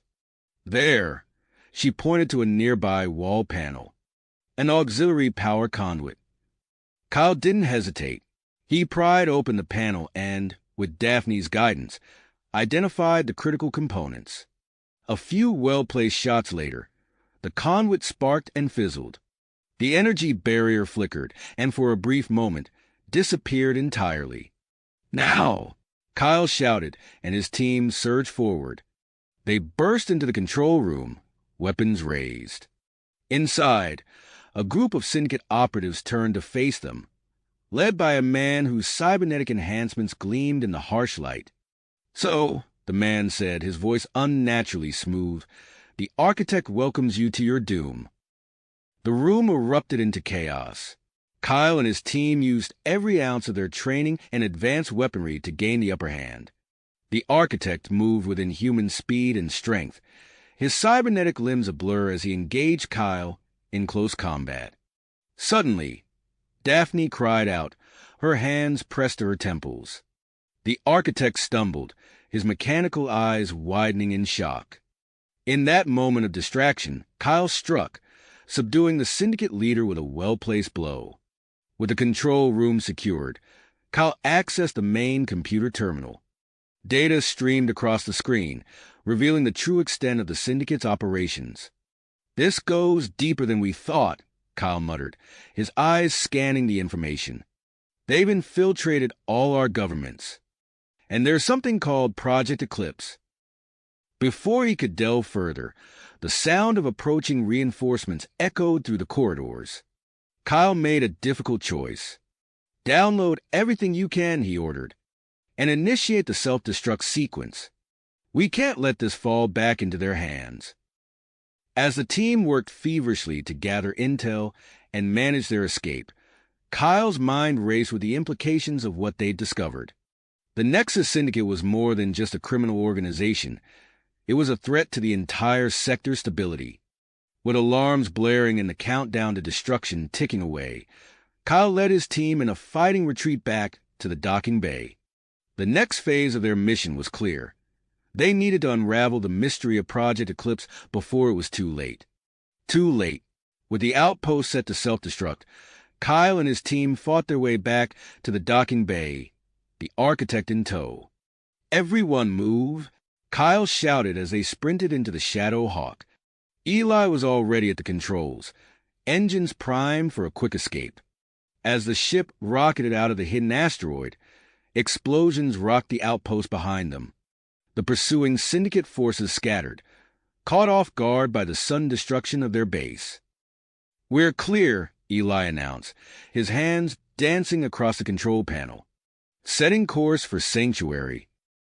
Kyle allowed himself a moment to breathe, the adrenaline of their narrow escape still coursing through his veins.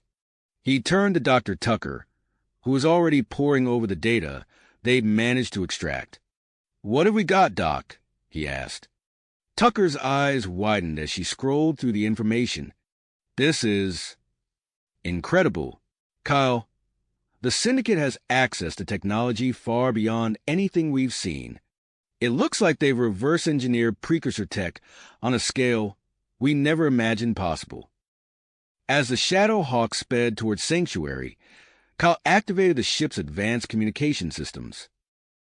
The precursor-enhanced tech allowed for secure, faster-than-light transmission, ensuring their vital intelligence reached Commander Blackwood and the Joint Task Force headquarters immediately.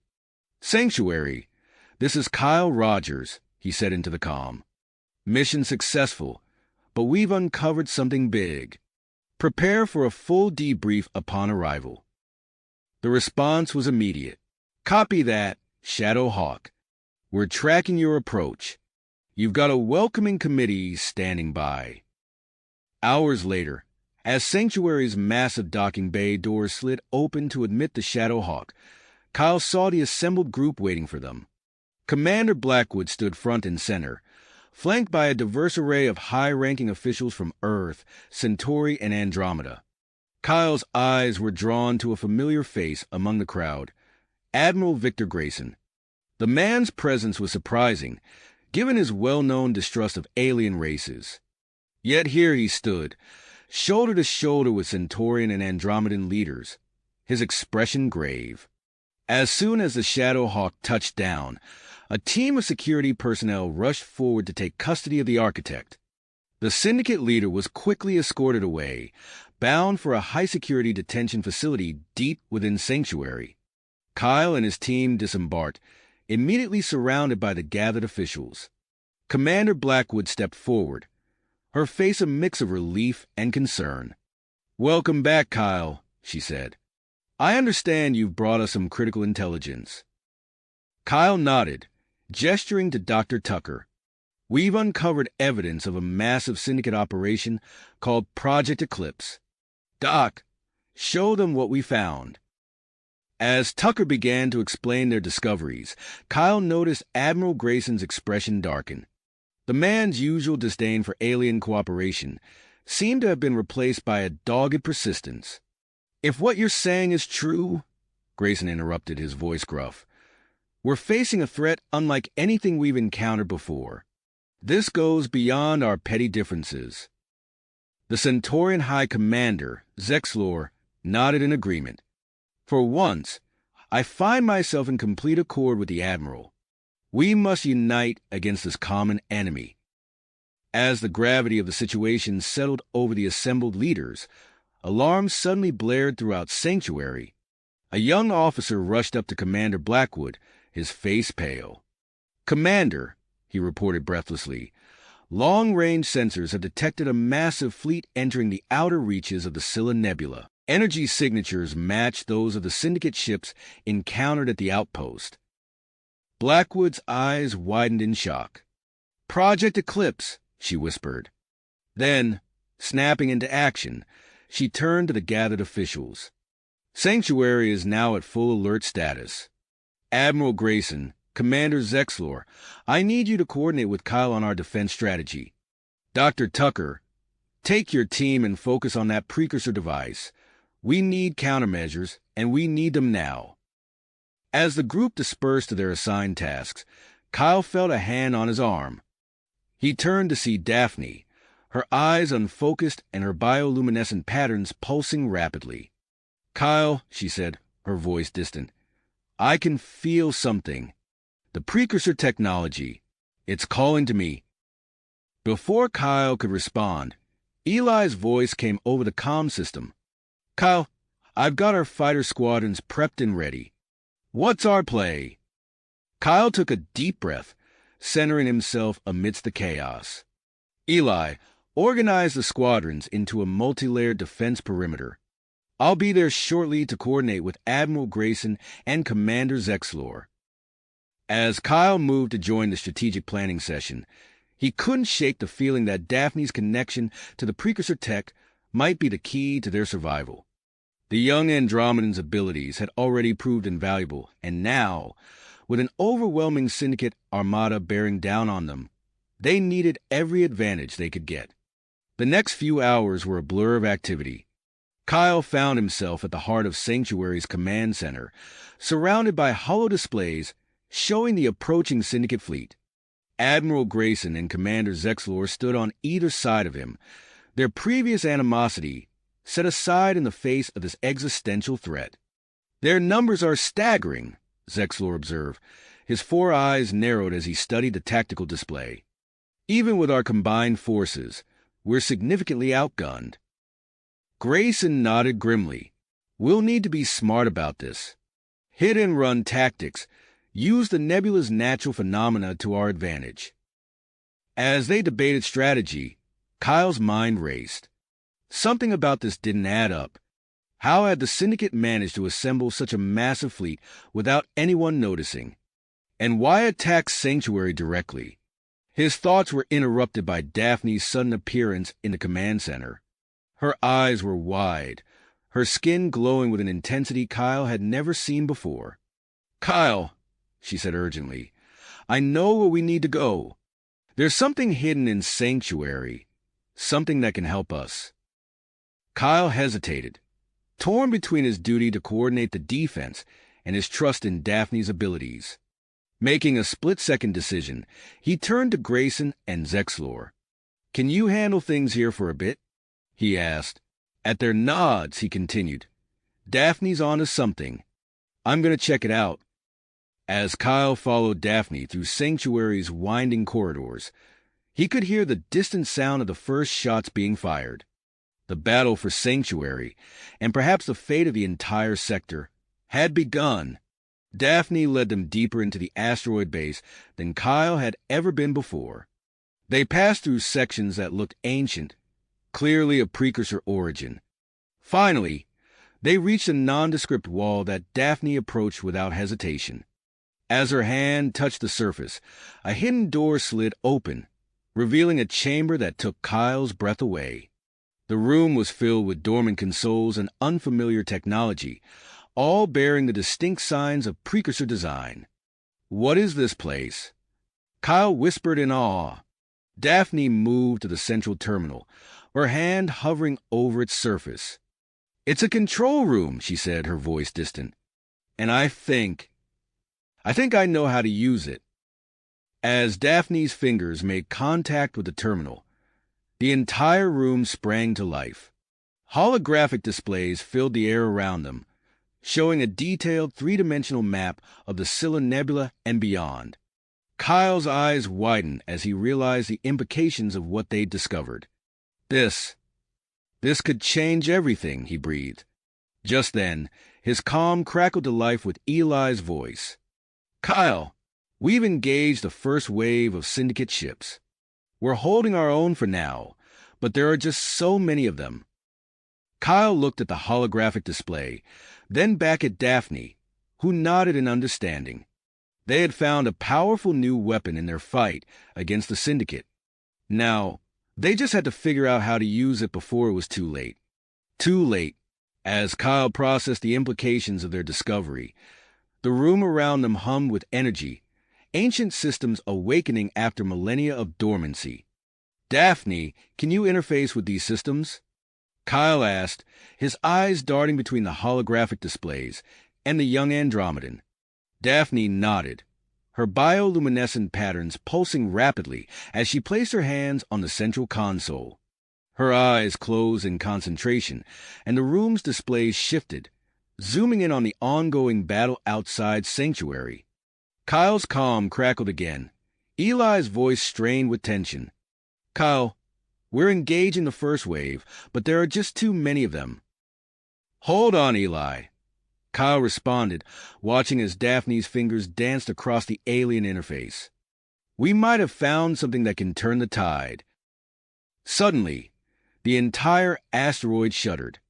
Kyle steadied himself against a nearby console as Daphne's eyes snapped open.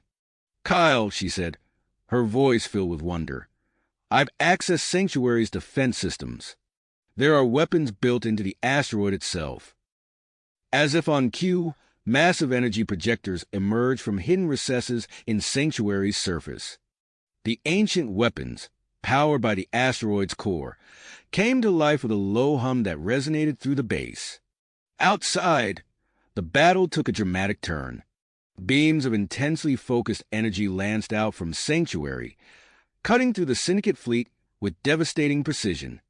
Several enemy ships were vaporized instantly, creating a momentary respite for the defenders. "Eli, status report." Kyle called into his calm. "I don't know what you did, but it's working." Eli's voice was filled with renewed hope.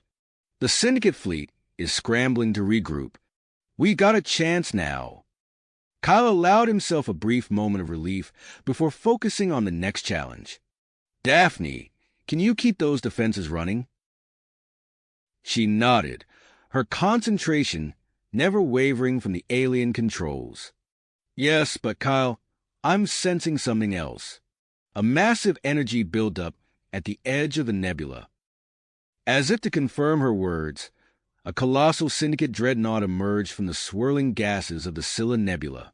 The behemoth dwarfed every other ship in the battle, its hull overflowing with weapons. Eli, are you seeing this? Kyle asked, his voice tense. Affirmative, Eli responded. That thing's at least 3 times the size of anything else out here. And Kyle, it's charging some kind of main weapon. If that hits Sanctuary, we're done for. Kyle's mind raced, weighing their options. Eli, I need you to lead an attack on that dreadnought. Take our best pilots and target any weak points you can find. Copy that. Eli acknowledged. I'm assembling a squadron now. We'll hit them with everything we've got. As Eli prepared for his desperate assault, Kyle's comm chimed with a new message. Dr. Tucker's face appeared on a nearby screen, her expression a mix of excitement and urgency. Kyle, we've finished the countermeasure emitters, she reported. They should be able to create an energy field that can neutralize the Syndicate's advanced weapons, but we need to position them precisely around Sanctuary's perimeter. Kyle nodded, already formulating a plan. I'll assemble strike teams to deploy the emitters. We'll need our fastest shuttles and our best pilots. As Kyle began organizing the strike teams, an alarm blared through the base. Commander Blackwood's voice came over the general comm system, her tone grave.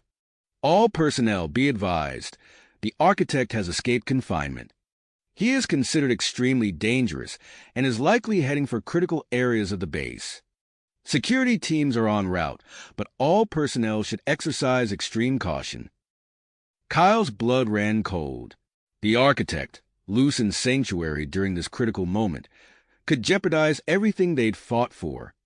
Daphne, he said, turning to the young Andromedan, can you handle things here? I need to stop the architect before he reaches his control room. Daphne nodded, her hands never leaving the alien console. Go, Kyle. I can manage the defenses.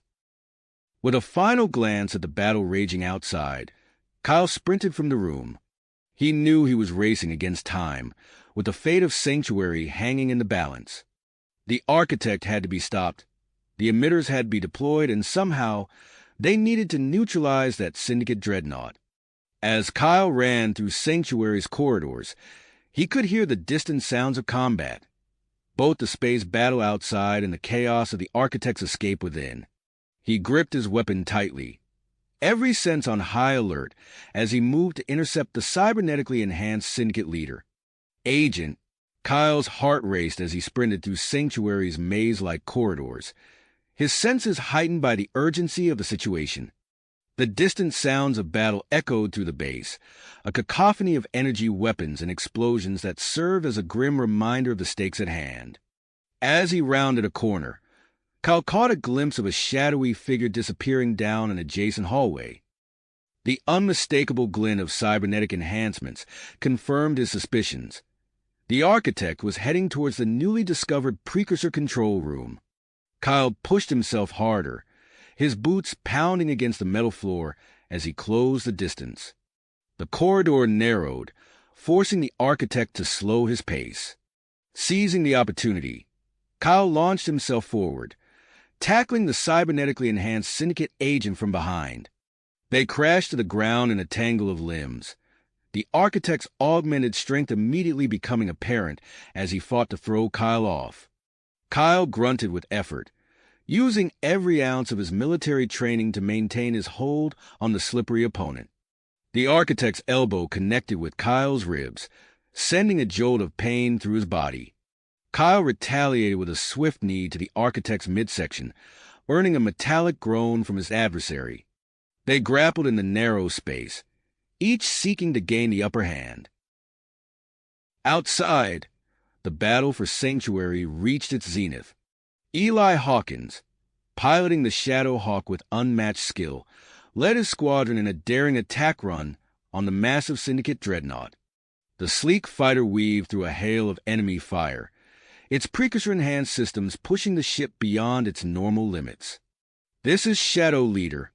Eli's voice crackled over the comm. "We're approaching the target. All wings, form up and prepare to provide cover fire." As Eli's squadron engaged the dreadnought's outer defenses, the specially modified torpedo nestled in the Shadow Hawk's payload bay awaited its moment. Eli's hands danced over the controls, guiding his ship to the chaotic battlefield with preternatural precision. "Shadow Leader, this is Sanctuary Control." Commander Blackwood's voice came through. "Our sensors indicate the dreadnought shields are fluctuating near its thermal exhaust port. That's your window. Take the shot." Eli didn't hesitate. With a quick series of commands, he lined up the shot and released the torpedo. The projectile streaked towards its target, guided by the Shadow Hawk's advanced targeting systems. Time seemed to slow as Eli watched the torpedo's trajectory, his breath caught in his throat. The torpedo found its mark, penetrating deep into the syndicate vessel before detonating. A blinding flash erupted from within the dreadnought, followed by a series of secondary explosions that ripped through its massive hull. "Direct hit," Eli shouted, his voice filled with a mixture of relief and excitement.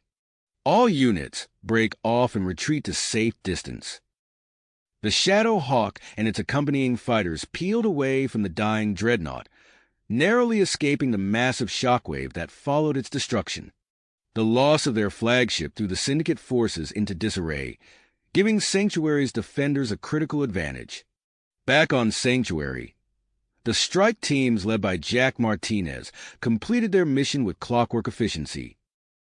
The final countermeasure emitter hummed to life, completing the defensive web around the asteroid base. The energy field shimmered into existence, immediately neutralizing the majority of the Syndicate's advanced weapons. In the precursor control room, Daphne's connection to the ancient technology deepened.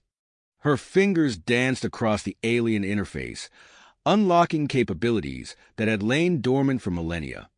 Commander Blackwood stood nearby, her eyes wide with awe as massive energy tendrils emerged from Sanctuary's surface, lashing out at the Syndicate fleet and disabling multiple ships with each strike.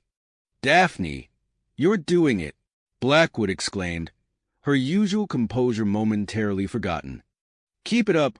We're turning the tide." As the battle outside shifted in Sanctuary's favor, Kyle's fight with the Architect reached a fever pitch. The narrow corridor had become their personal arena, each combatant using the confined space to their advantage. The Architect, realizing his plans were unraveling, grew increasingly desperate. With a series of rapid gestures, the Architect activated a hidden weapon within his cybernetic arm. A plasma blade sprang to life with a crackling hum, its energy field casting an eerie blue glow on the metal walls around them. Kyle's eyes widened at the new threat. He barely managed to dodge the first swipe, feeling the heat of the energy blade as it passed inches from his face. The Architect pressed his advantage, forcing Kyle to retreat down the corridor. In a moment of desperation, Kyle grabbed a piece of debris from the damaged hallway, using it as a makeshift shield against the Architect's relentless assault. The plasma blade sizzled as it made contact with the metal, slowly burning through Kyle's improvised defense. Despite the pain from his earlier injuries, Kyle's mind raced, looking for an opening. He feinted to the left, then quickly changed direction, catching the Architect off guard. With a well-timed strike, Kyle managed to knock the plasma blade from his opponent's grasp. The weapon clattered to the floor, its energy field dissipating with a fading hiss. The Architect, now disarmed but still dangerous, lunged at Kyle with inhuman speed. The two crashed through the entrance of the precursor control room, startling Daphne and Commander Blackwood. As they grappled on the ancient chamber's floor, the precursor technology reacted to their presence. The central console pulsed with energy, sensing the conflict within its domain. Suddenly, a stasis field enveloped the Architect, freezing him in place and bringing the fight to an abrupt end. Kyle stumbled to his feet, his breath coming in ragged gasps. He looked around the room, taking in the scene of Daphne at the controls and the now immobilized architect. "Kyle," Daphne called out, her voice filled with concern. "Are you all right?" Before Kyle could respond, alarms began blaring throughout Sanctuary. Dr. Tucker's face appeared on a nearby screen, her expression grave. "We have a problem," she announced, her words sending a chill through the room. "The activation of Sanctuary's full precursor defenses has triggered a chain reaction within the asteroid's core. If we don't stabilize the system soon, we're looking at a catastrophic meltdown." Kyle's mind reeled from this new threat, even as the sounds of victory echoed from the battle outside. As he looked from the immobilized architect to Daphne's worried face, he realized that their greatest challenge still lay ahead. The fate of Sanctuary now hung in the balance, dependent on their ability to control the very power they had awakened. Unleashed, Kyle's mind raced, processing the gravity of Dr. Tucker's warning. The victory outside now seemed hollow in the face of this new, potentially catastrophic threat. "We need to stabilize the core," Kyle said, his voice steady despite the chaos unfolding around them. He turned to Daphne, who still stood at the precursor controls. "Daphne, can you interface with the systems and help us control this reaction?" Daphne's eyes widened, a mix of fear and willpower crossing her face. I think so, but Kyle, a full connection could be dangerous. The energy levels are off the charts." Kyle hesitated for a split second, the weight of the decision pressing down on him. He couldn't risk Daphne's life, but he couldn't let Sanctuary be destroyed either. Then an idea struck him. "No, we're not going to put you at risk like that," Kyle said, his mind already formulating a plan. "We're going to tackle this from multiple angles. Commander Blackwood, I need you to coordinate with Dr. Tucker. Redirect all available power from non-essential systems to reinforce our structural integrity. That'll buy us some time." Blackwood nodded sharply and moved to a nearby console, her fingers flying over the controls as she relayed Kyle's orders. Kyle activated his comm. "Eli, do you copy?" "I'm here, Kyle." Eli's voice crackled through the speaker. "What do you need?" "I need you to use the Shadowhawk's precursor enhancements to create a containment field around Sanctuary. If we can't stop this meltdown, we need to limit the damage." "Copy that," Eli responded. "I'm on it." Kyle turned back to Daphne. "I need you to establish a limited interface with the control room. Don't fully connect, just enough to translate the system's warnings and feedback. Can you do that?" Daphne nodded, her hands hovering over the alien controls. "I'll do my best, Kyle." As Daphne began her careful interface, Kyle's comm chimed again. "Kyle, it's Zextor. I think I might have some relevant information." Kyle's eyebrows raised in surprise. "Go ahead, Zextor." The Centaurian's voice was urgent. "The destabilizing patterns in the precursor systems. They're similar to some syndicate weapon designs I'm familiar with. If we can adapt the countermeasure emitters, we might be able to regulate the energy flow in the core." "Excellent work, Zextor," Kyle said, hope rising in his chest. "Get with Dr. Tucker and start modifying those emitters immediately." As Kyle coordinated the efforts, alarms blared throughout Sanctuary. The asteroid's outer layers began to fracture under the immense strain of the destabilizing core. "Kyle," Commander Blackwood called out, her face grim. "We need to evacuate non-essential personnel. The structural damage is spreading faster than we can reinforce." Kyle nodded, his fists tight. "Do it. Get everyone to a safe distance. But I need a core team to stay behind and finish this." As the evacuation orders went out, Kyle watched the frantic activity around him. Dr. Tucker and her team worked furiously to modify the countermeasure emitters, guided by Zextor's insights. Daphne stood at the precursor controls, her eyes closed in concentration as she carefully translated the ancient system's warnings. Outside, the Shadow Hawk swooped and dove around Sanctuary's perimeter.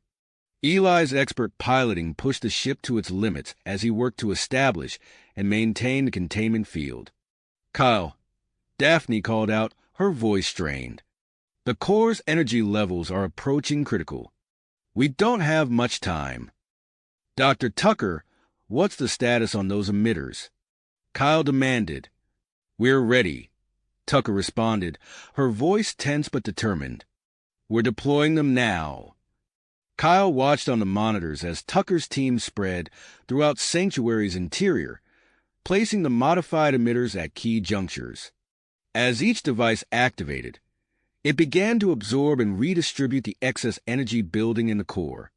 "It's working," Daphne reported, her eyes still closed as she interpreted the precursor feedback. "But we need more. The outer layers are still fracturing."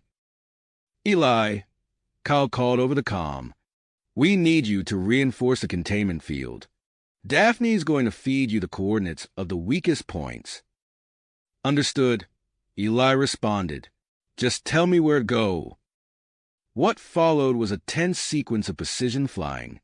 Guided by Daphne's insights from the control room, Eli maneuvered the Shadow Hawk to critical weak points in Sanctuary's structure. The ship's precursor-enhanced systems pulsed with energy, strengthening the containment field where it was needed most. Minutes stretched like hours as Kyle and his team worked to avert disaster. Slowly, almost imperceptibly at first, the situation began to improve. The fracturing of Sanctuary's outer layers slowed, then stopped entirely. The energy readings from the core gradually returned to manageable levels. "Kyle," Daphne said, her voice filled with relief. "It's stabilizing. We did it." A collective exhale seemed to pass through the control room. Kyle allowed himself a moment of relief before turning to assess the damage. Large sections of Sanctuary's interior were in ruins, and the aftermath of the battle outside had left its mark as well. As Kyle began to organize repair efforts, his comm chimed once more. "Captain Rogers," a familiar voice said.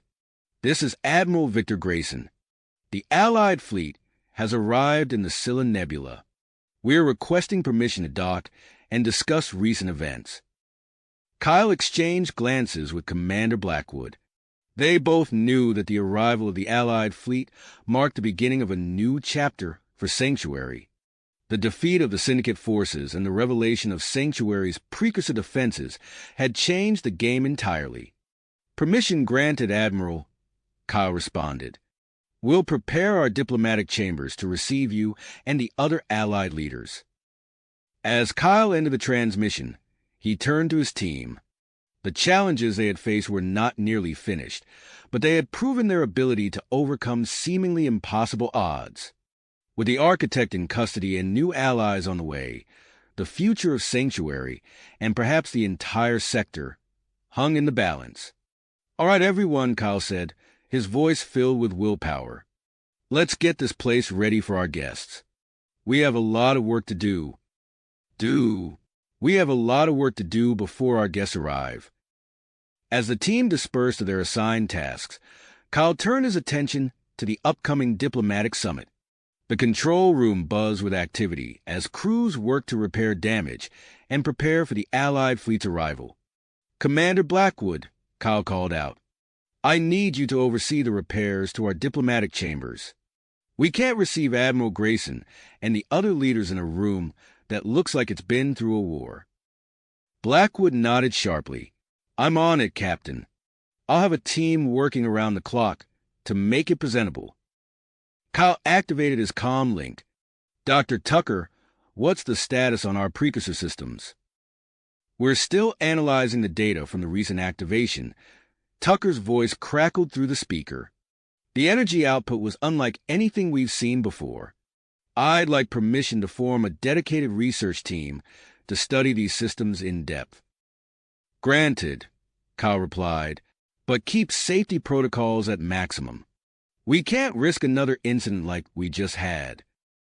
As Kyle coordinated the various teams, he noticed Daphne standing quietly by the precursor controls, her face etched with a mix of exhaustion and wonder.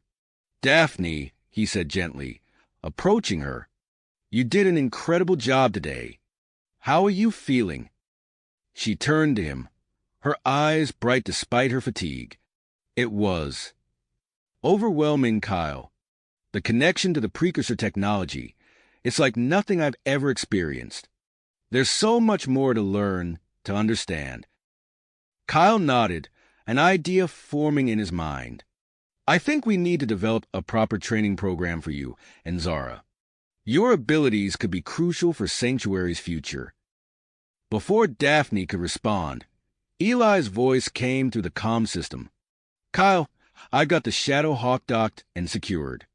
What's our next move?" "Report to the main hangar," Kyle instructed. "I want you to start organizing our defense force.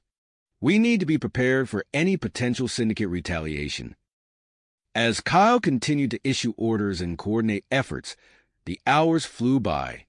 The Allied fleet's arrival drew closer, and Sanctuary hummed with a nervous energy. Crews worked tirelessly to repair battle damage and present a strong, unified front to their incoming guests. In a quiet moment amidst the chaos, Kyle found himself standing before the containment field, holding the architect. The syndicate leader's face was a mask of cold fury, his eyes following Kyle's every move. "Jack," Kyle called out to Martinez, who was monitoring nearby consoles. "I want you to lead the interrogation team. We need to extract every bit of information we can about the syndicate's operations." Martinez nodded grimly. "I'll use every trick in the book, Kyle. We'll get what we need." As Kyle turned to leave, the architect spoke, his voice dripping with disdain. "You think you've won, don't you? This is just the beginning, Captain Rogers. The syndicate's reach goes far beyond what you can imagine." Kyle met the architect's gaze steadily. "We'll see about that."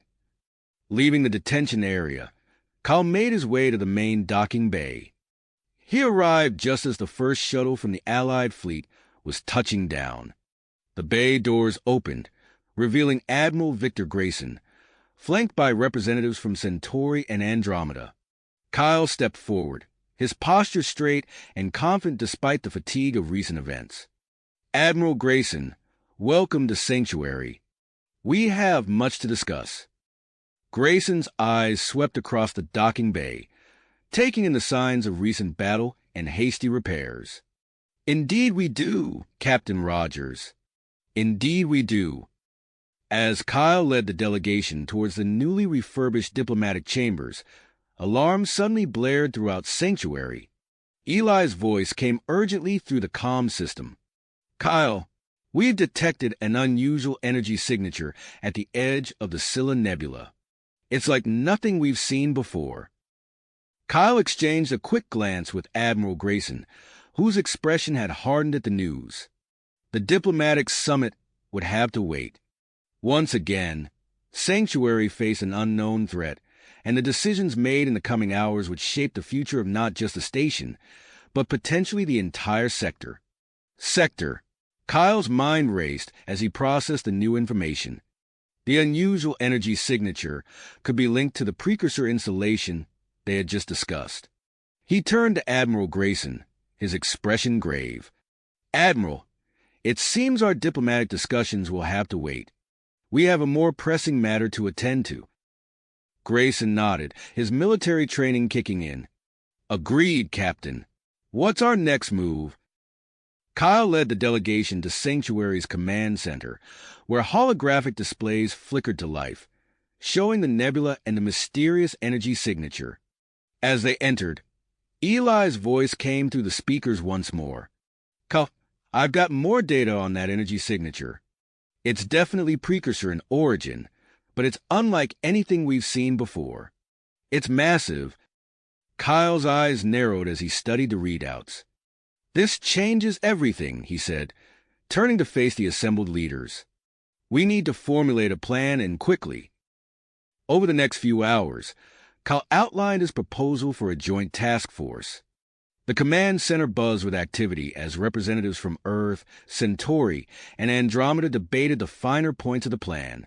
Kyle stood at the center, mediating discussions and refining the strategy.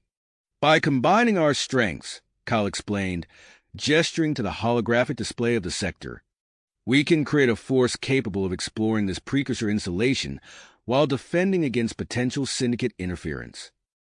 Admiral Grayson, initially skeptical, found himself nodding along as Kyle detailed the Earth's contribution of stealth technology and elite soldiers.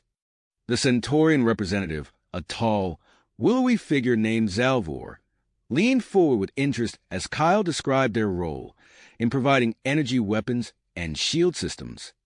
And the Andromedans, Kyle continued, nodding to their bug-eyed delegate, will be crucial in navigating the nebula and providing advanced sensor capabilities. As the Allied leaders began to see the merit in Kyle's plan, a commotion at the entrance to the command center caught their attention. Jack Martinez burst in, his face flushed with excitement. "Kyle, we've got something," he said, slightly out of breath. "The architect." He talked. Kyle's eyebrows shot up. "What did you learn?" Martinez quickly briefed the group on the intelligence they had extracted. The room fell silent as he described the syndicate's imminent operation to seize control of the precursor installation. 48 hours, Kyle murmured, his mind already racing to adapt his plan. He turned to the Allied leaders. "We need to move now. This joint operation can't wait for bureaucratic approval. We have to secure that installation before the syndicate gets there." The urgency of the situation was not lost on the delegates. After a brief but intense discussion, they agreed to fast-track the formation of the task force. Kyle wasted no time in mobilizing his team. He appointed Eli as the lead pilot for the mission, knowing his experience with precursor technology would be invaluable. Eli immediately set to work, recruiting pilots from all allied species to form a diverse and skilled squadron. Dr. Tucker hurried to assemble a scientific team, her lab a flurry of activity, as she developed portable versions of Sanctuary stabilization technology. "We don't know what we'll find there," she told Kyle as she worked, "but we'll be as prepared as we can be." Meanwhile, Zextor applied his knowledge of syndicate tactics to create an elaborate deception. He worked tirelessly at Sanctuary's defense systems, programming false sensor readings and communication signals to mislead any syndicate scouts in the area. As preparations intensified, Kyle found himself facing a difficult decision regarding Daphne and Zara. He paced in his quarters, weighing the potential benefits against the risks of bringing them on such a dangerous mission. After much deliberation, he made his choice. "We need every advantage we can get," he told Commander Blackwood as they oversaw the construction of a specialized containment unit within the flagship. Their connection to precursor technology could be the key to understanding and controlling the installation. The containment unit was a marvel of engineering, designed to shield the girls from harmful effects while allowing them to safely interface with precursor systems. Kyle personally briefed the team of guards and medical personnel assigned to protect them throughout the mission. As the Allied fleet prepared for departure, long-range sensors lit up with activity. Kyle rushed to the command center, where a holographic display showed multiple unidentified ships entering the sector. "Syndicate energy signatures confirmed," reported the sensor officer, her voice tense. Kyle's eyebrows furrowed in dedication. "Move up the launch schedule. We need to be out there now." The docking bays of Sanctuary became a hive of activity as ships from Earth, Centauri, and Andromeda joined Sanctuary's own vessels. Kyle coordinated the organization of the fleet into 3 groups. Eli's advanced scout team, the main force carrying troops and scientific personnel, and a rear guard to protect Sanctuary. Just as Kyle was about to board the flagship, a priority alert flashed on his personal communicator. He ducked into a quiet alcove to read the encrypted message from Nexus Defector, his eyes widening as he scrolled through the detailed schematics and tactical information. With this new intelligence in hand, Kyle made his way to the precursor control room, now converted into a secure command center. As the Allied fleet launched from Sanctuary, he watched the holographic displays come to life, showing the swirling gases and debris of the Scylla Nebula. "Eli, you appoint," Kyle said into the comm. "Guide us through." The fleet entered the nebula, the advanced scout team leading the way. Kyle's eyes remained fixed on the displays, monitoring the fleet's progress and watching for any sign of syndicate activity. As they neared the coordinates of the precursor installation, tension mounted in the command center. Kyle leaned forward, his hands gripping the edge of the console. The race against time had begun, and the fate of the sector hung in the balance. Balance. The massive energy signature loomed before them, hidden within a dense cloud of nebula gases. All ships maintain formation. Kyle ordered through the comm. "Eli, what's your status?" "Approaching the anomaly now, Captain." Eli's voice crackled back. "Visibility is near zero. We're relying on instruments to wait. Something's changing." Kyle watched the main view screen as Eli's scout team carefully navigated through the swirling mists. Suddenly, the nebula parted, revealing a sight that left even the most seasoned crew members speechless. A colossal space station hung, suspended in the heart of the nebula, dwarfing Sanctuary in size. Its sleek, crystalline structures seemed to defy conventional physics, parts of the station phasing in and out of visibility like a mirage.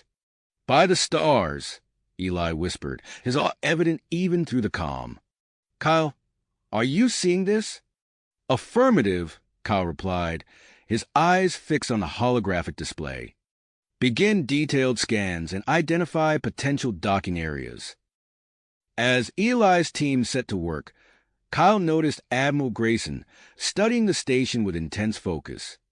"In all my years," Grayson said quietly, "I've never seen anything like it." Before Kyle could respond, alarms blared across the command center. The holographic display flickered, showing a complex network of energy barriers suddenly materializing around the precursor installation. "Eli, report." Kyle called out. "Some kind of defense system just activated." Eli responded, his voice tense. "The barriers are fluctuating unpredictably. We can't get any closer without risking the ships." Kyle's mind raced through potential solutions.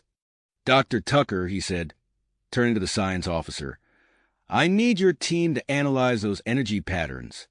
Find us a way through." As Tucker's team set to work, Kyle received an urgent communication from Jack Martinez back on Sanctuary. "Kyle, we've got critical intel from the architect," Martinez said, his face grim on the monitor. "The syndicate has a precursor artifact, a crystalline key that can interface with the installation systems. It's on their lead ship heading your way." Kyle processed the information quickly, formulating a new strategy. "Eli," he called out, "I'm sending you on a stealth mission. Intercept the syndicate fleet and retrieve that key. Take our best pilots from each allied species." "Understood, Captain," Eli replied. "We'll prep the stealth ship immediately." As Eli's strike team prepared for their mission, Kyle focused on the precursor installation. He watched Dr. Tucker's team work feverishly, their faces illuminated by the glow of holographic equations and energy readouts. "Captain," Dr. Tucker called out suddenly, "we've made a breakthrough. The barriers follow a complex pattern based on multidimensional mathematics.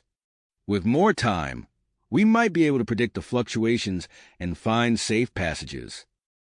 Kyle nodded, then made a decision that sent a ripple of surprise through the command center.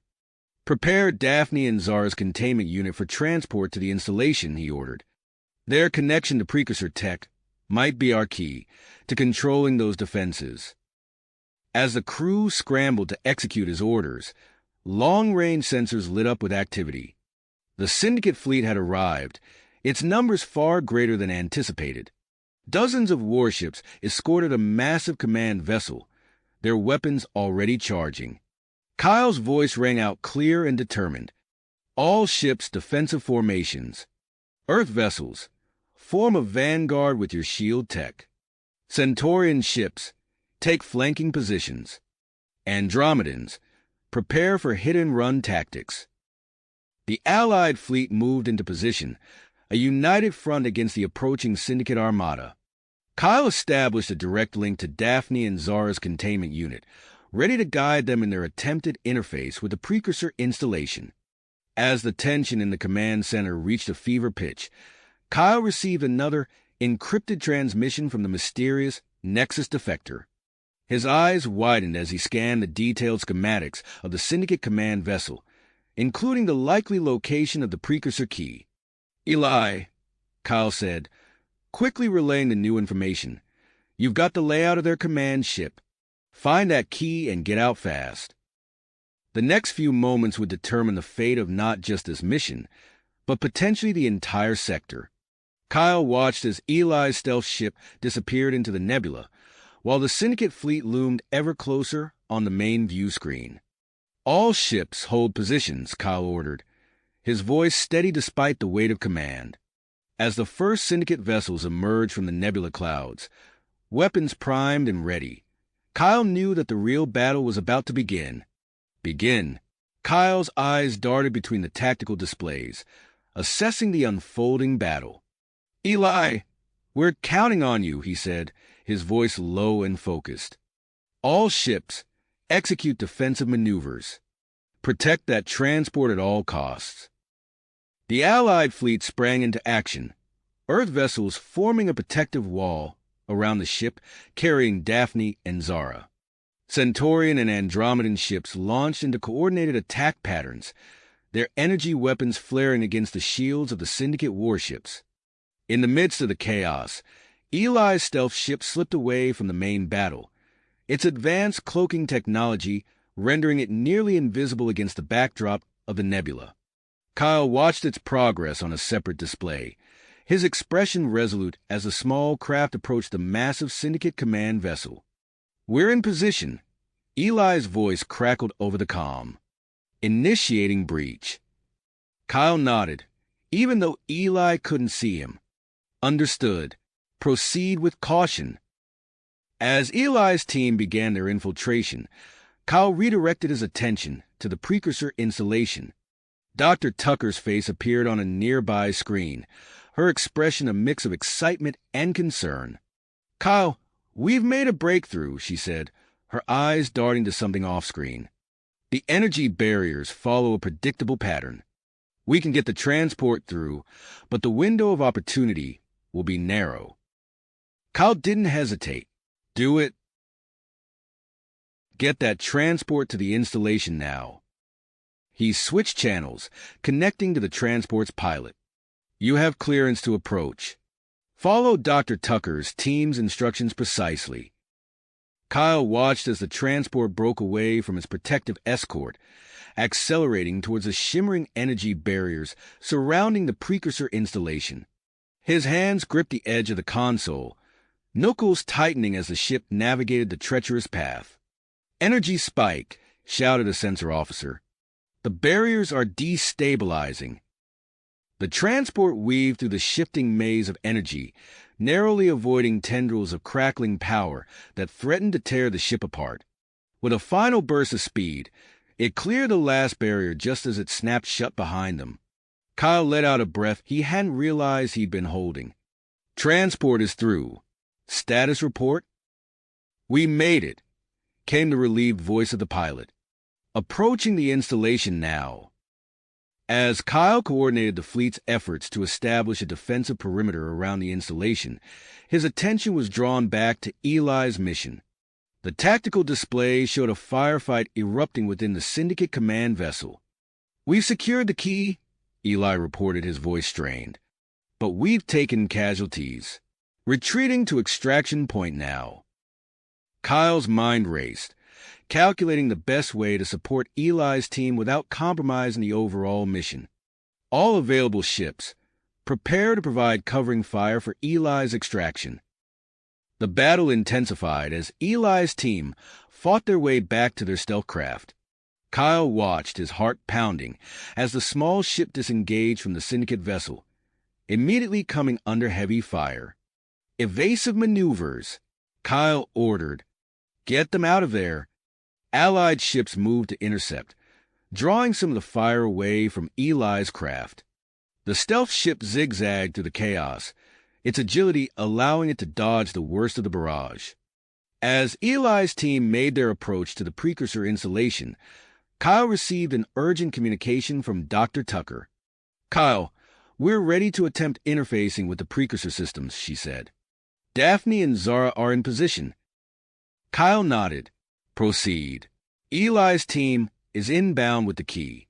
They should reach you shortly." He watched as Eli's ship docked with the installation, the team rushing to join Dr. Tucker and the others at the control hub. The precursor key was carefully inserted into its receptacle, and suddenly, the entire installation hummed with newfound energy. A massive pulse erupted from the heart of the structure, expanding outward at an incredible speed. Kyle braced himself as it washed over Sanctuary and the rest of the fleet. Alarms blared as systems temporarily went offline, only to slowly flicker back to life moments later. As power returned, Kyle's eyes widened at the sight before him. The precursor installation was transforming, its crystalline structures shifting and realigning into a new configuration. All functioning ships, target the Syndicate command vessel.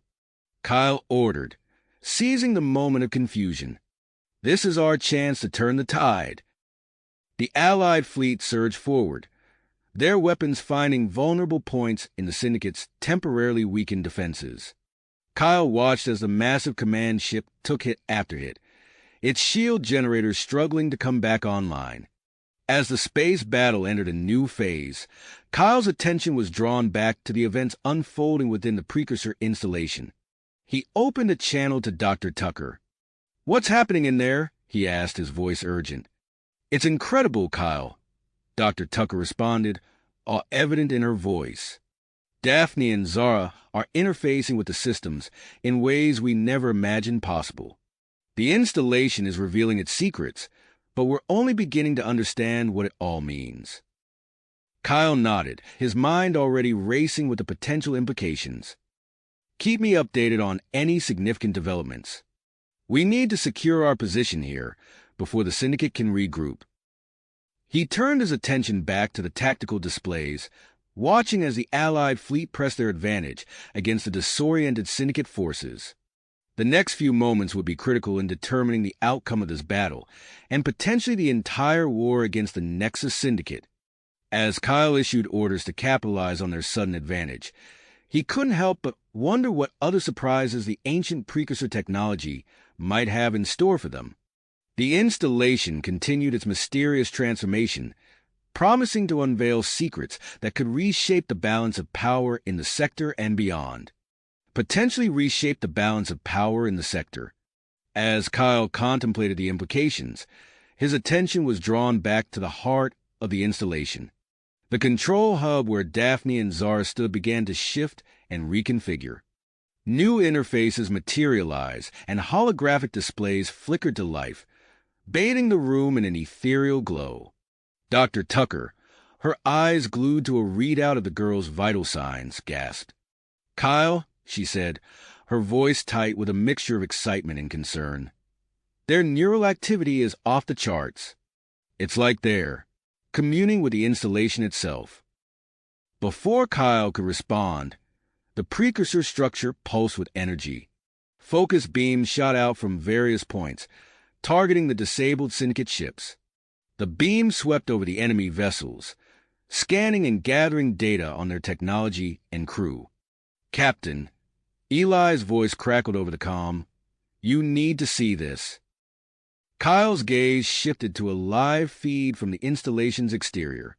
His eyes widened as he watched multiple sections of the structure unfold, revealing vast shipyards and fabrication facilities that had lain dormant for millennia. Inside the control hub, Eli felt the precursor key vibrate in his hand. It began to glow, pulsing in sync with the energy coursing through the installation. Acting on instinct, he spotted a newly revealed slot in the control panel and inserted the key. The effect was immediate and dramatic. The key slid into place with a satisfying click, and a wave of energy surged through the entire structure. Dormant systems roared to life, and the installation hummed with power. Kyle, seeing the Allied fleet regain full power before the Syndicate ships, recognized the opportunity. "All ships, this is our chance," he commanded. "Concentrate fire on the enemy command vessel. Earth cruisers, launch missile barrage. Centaurian vessels, target their key systems. Andromedan ships, take out their engines." The Allied fleet sprang into action.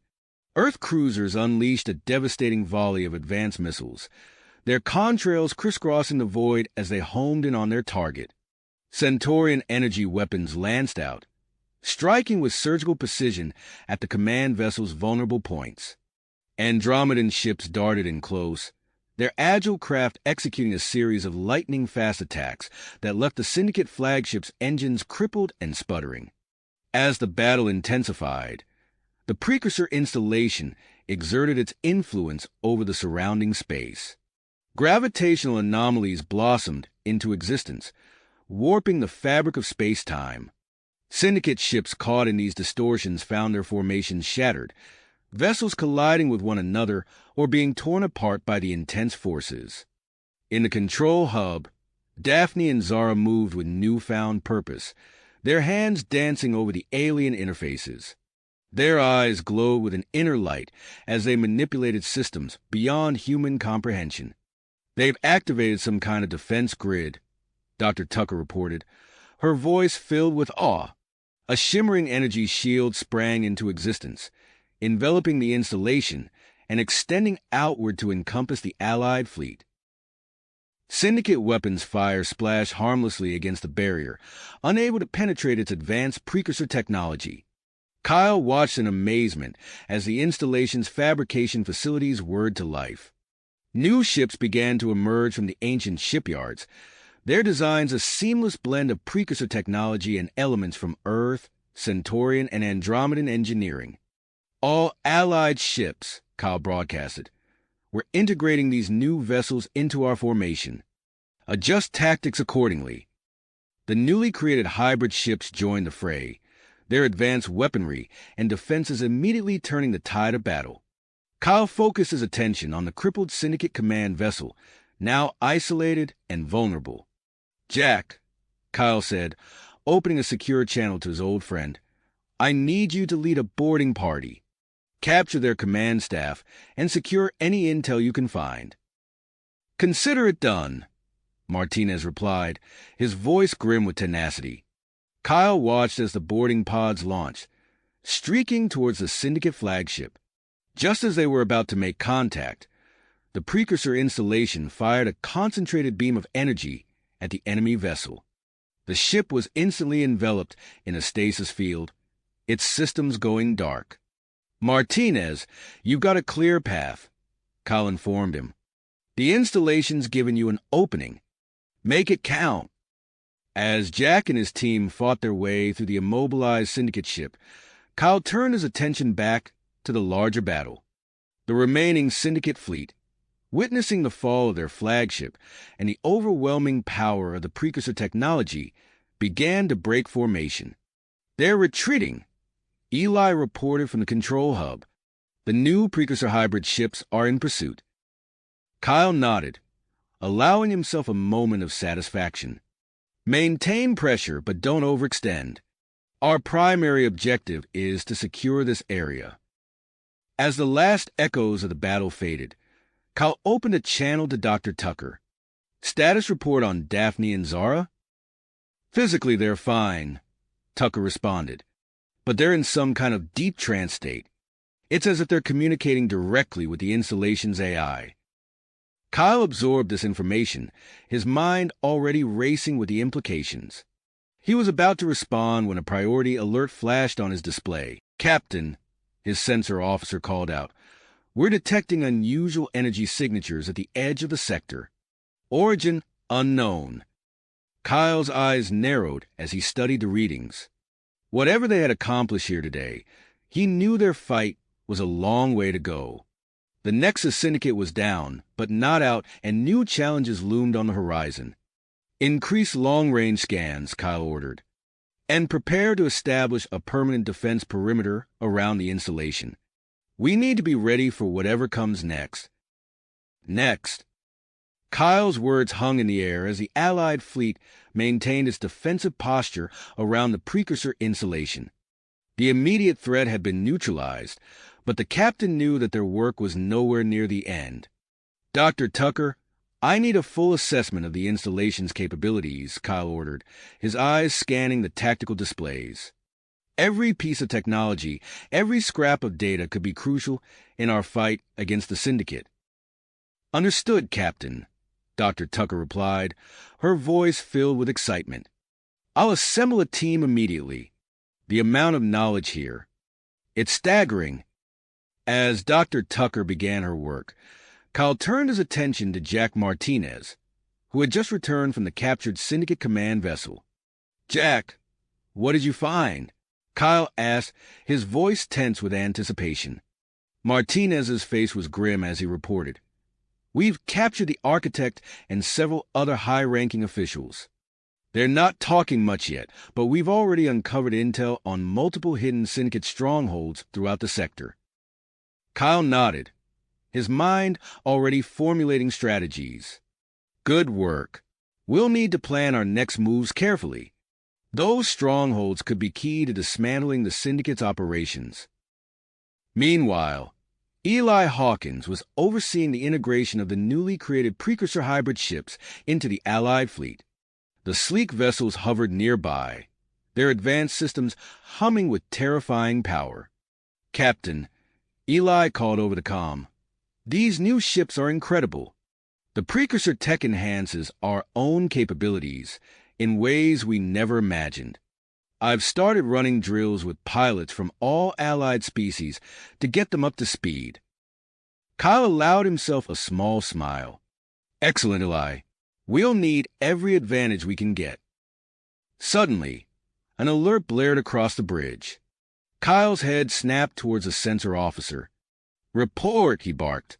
Sir, we're detecting a massive energy surge at the edge of the sector, the officer replied, his fingers flying over the controls. It's unlike anything we've ever seen before. Kyle's brow furrowed as he studied the readings. The energy signature was immense, dwarfing even the output of the precursor installation. Analysis, he demanded. Dr. Tucker's voice came over the comm, breathless with urgency. Kyle, I've cross-referenced the energy signature with the data we've extracted from the installation. It matches descriptions of a Syndicate superweapon, codenamed Nova Eradicator. Kyle's blood ran cold. What are we dealing with, Doctor? According to the precursor records, it's a weapon capable of destabilizing stars, Dr. Tucker explained, her voice grim. If the Syndicate has managed to build one, they could threaten entire star systems, Kyle finished, his mind racing. He turned to his communications officer. Send out an alert to all Allied forces. We're mobilizing immediately. As the Allied fleet sprang into action, Kyle opened a channel to Dr. Tucker. Doctor, I need you to focus all your efforts on finding a way to counter this weapon. Use everything the installation has to offer. Already on it, Captain, she replied. I've got Daphne and Zara assisting us. Their connection to the installation's AI is proving invaluable. Kyle nodded, then turned his attention to the fleet preparations. Ships from Earth, Centauri, and Andromeda moved into formation, their crews tense but determined. As the Allied forces readied themselves for the impending confrontation, an unexpected message flashed across Kyle's screen. His eyes widened as he read the sender's identification. This is impossible, he muttered. What is it, sir? His second-in-command asked. Kyle looked up, his expression a mixture of disbelief and hope. It's from the Nexus defector. They're revealing their identity. He opened the message, reading it quickly. His teeth gritted as he absorbed the information. Get me a secure line to Zextor, Kyle ordered. We have an extraction mission to plan. As the Allied fleet prepared for its most crucial battle yet, Kyle couldn't shake the feeling that they were on the precipice of something monumental. The Nova Eradicator loomed as an existential threat, but with the precursor technology at their disposal and the promise of inside information from the defector, they had a fighting chance. Kyle watched as the first wave of ships entered formation, their hulls gleaming with the integration of precursor enhancements. The next few hours would determine the fate of countless worlds, and he was determined to make every second count. Count! The massive energy signatures at the edge of the sector grew stronger, confirming Dr. Tucker's worst fears. Kyle's eyebrows furrowed as he processed the gravity of the situation. The Nova Eradicator wasn't just a theoretical threat anymore. It was a terrifying reality. All ships, prepare for immediate hyperspace jump, Kyle ordered, his voice calm but urgent. Set coordinates for the energy signature's origin. We're going to hit them before they can bring that weapon online. As the Allied fleet made final preparations, Kyle opened a secure channel to Commander Zextor.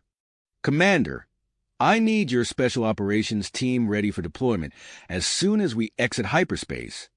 We may only have one shot at this. Understood, Captain, Zextor replied, his multifaceted eyes glinting with perseverance. My team is prepped and eager for action. The fleet entered hyperspace in perfect formation, the newly integrated precursor hybrid ships seamlessly matching the maneuvers of their allies.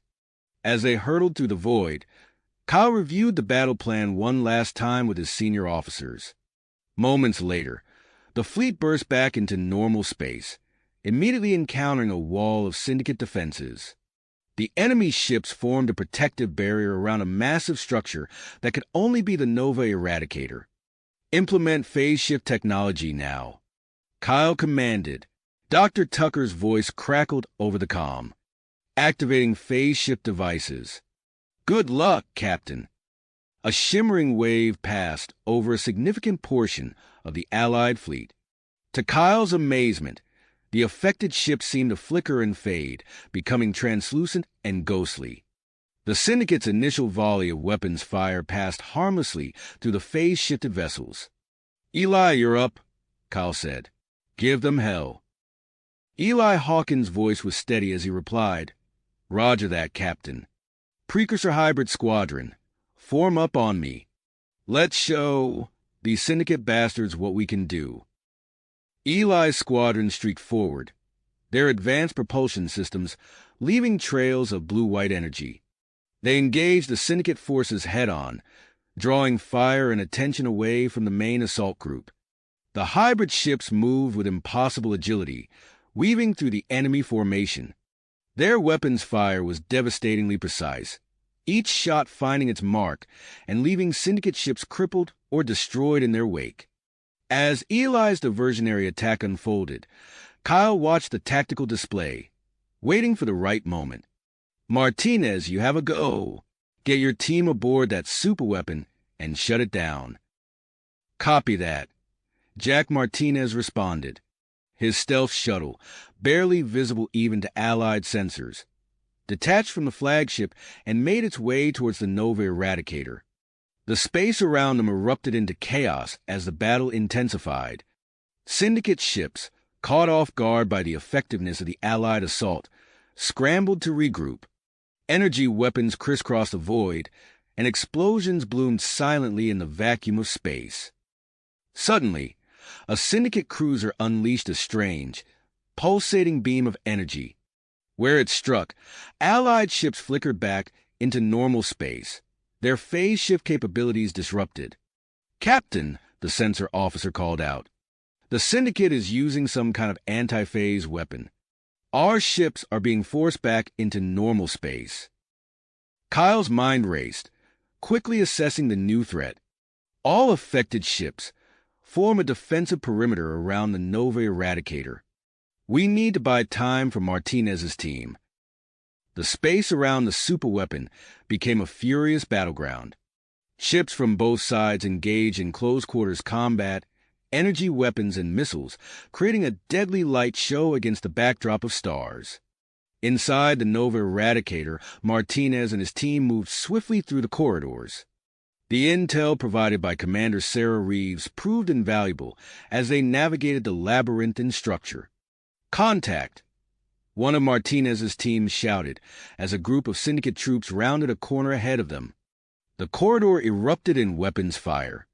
Martinez's team took cover behind bulkheads and structural supports, returning fire with precision. Their advanced combat training and equipment gave them an edge, but the syndicate troops fought with fanatical perseverance. "Push forward," Martinez ordered, leading by example as he vaulted over a fallen enemy and pressed the attack.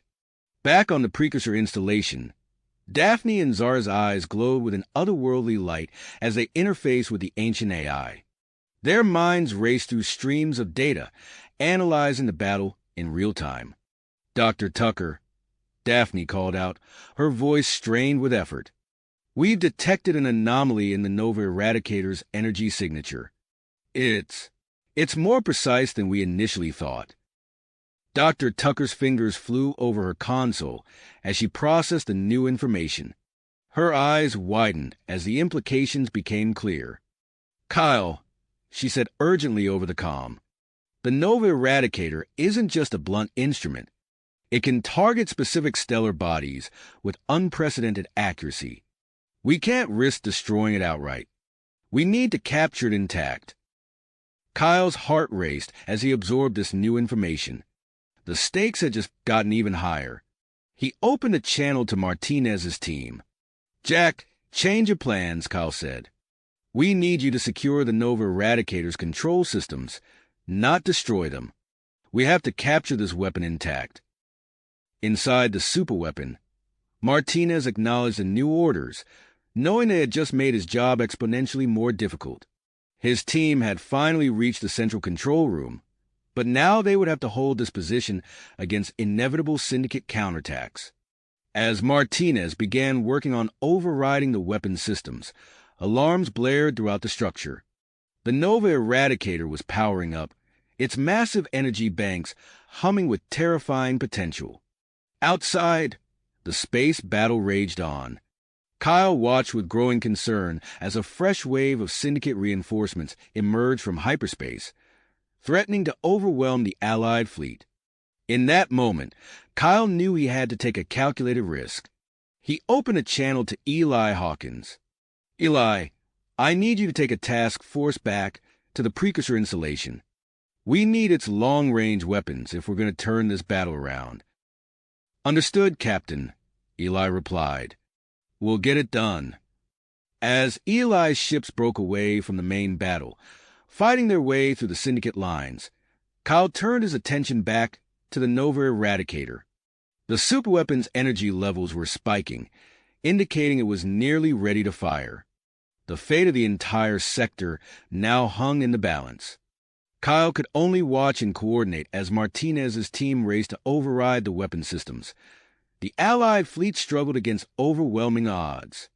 And Eli's task force sped back towards the precursor installation. Time was running out, and the Nova Eradicator's target remained unknown. Kyle gripped the arms of his command chair, his mind working furiously to find a way to stop the impending catastrophe. As the energy readings from the Nova Eradicator spiked to critical levels, Kyle's comm crackled with an urgent transmission from Martinez. "Captain, we've reached the control room," Martinez reported, his voice strained with exertion. "But this thing's about to fire. We need a new plan, fast." Kyle's mind raced. "Jack, find a way to stop that weapon from firing. We can't risk destroying it outright." "Copy that," Martinez replied. "I think I've got an idea." Inside the Nova Eradicator's control room, Martinez surveyed the complex array of consoles and power conduits. His years of military experience kicked in as he identified a critical weakness in the weapon's design. "Team, focus fire on that primary power coupling," he ordered, pointing to a massive energy conduit pulsing with blue-white light. "If we can sever it, We might be able to stop this thing from firing without blowing it to hell. As Martinez's team repositioned to target the power coupling, Kyle received another transmission, this time from Eli Hawkins. "Captain, we've reached the precursor installation," Eli reported. "You're not going to believe this, but the whole place is coming alive. We've got massive energy cannons emerging from hidden compartments all over the surface." Kyle's eyes widened. The AI must be responding to Daphne and Zara's influence. "Eli, get those weapons online and target the Syndicate fleet. We need to turn this battle around." Outside the Nova Eradicator, the space battle raged on. The Allied fleet, now fully visible after the phase shift disruption, formed a protective barrier around the superweapon. Centaurian energy beams lanced through space, striking Syndicate ships with pinpoint accuracy. Earth vessels launched salvos of missiles, creating a web of explosions that disrupted enemy formations. Andromedan ships executed impossibly complex maneuvers, drawing fire and creating chaos in the Syndicate ranks. Back inside the Nova Eradicator, Martinez's team concentrated their fire on the primary power coupling. Energy weapons sizzled against the reinforced conduit, slowly melting through its protective casing. "Keep it up!" Martinez shouted over the sound of weapons fire and groaning metal. "We're almost through." With a final, concentrated burst, the power coupling ruptured. A cascade of sparks and arcing energy filled the control room as the Nova Eradicator's systems began to fail. The ominous hum of the charging weapon faltered and died. For a moment, Martinez allowed himself a sigh of relief. Then the entire structure shuddered violently. "Oh, hell," he muttered, realizing the severity of their situation. "Captain, we've stopped the weapon from firing, but we've triggered a chain reaction. This whole place is going to blow." Kyle's voice came through, tense but controlled. "Understood. Get your team out of there now. I'm sending cover for your extraction." As Martinez and his team fought their way back through the corridors of the destabilizing superweapon, Kyle coordinated with nearby Allied ships to provide an escape route. At the precursor installation, Eli Hawkins worked in tandem with Daphne and Zara, who were interfacing directly with the ancient AI. The girls' eyes glowed with an otherworldly light as they processed vast amounts of data, enhancing the targeting systems of the installation's newly revealed weaponry. "Weapons charged and ready," Eli reported. "Awaiting your command, Captain." Kyle's response was immediate. "Fire at will, Eli. Take out those Syndicate capital ships." The precursor installation lit up like a supernova. Beams of concentrated energy, more powerful than anything the Allied forces had ever witnessed, lanced across the vast distances of space. They struck the Syndicate fleet with devastating precision, cutting through shields and armor as if they were tissue paper. In the span of a few seconds, several Syndicate capital ships were reduced to drifting hulks or exploding into spectacular fireballs. The enemy's formation collapsed, creating gaps that Kyle was quick to exploit. "All ships, press the attack," Kyle ordered. "Push through their lines and maintain cover for Martinez's extraction."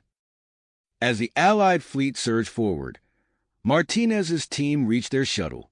They launched from the Nova Eradicator just as secondary explosions began to rock the massive structure.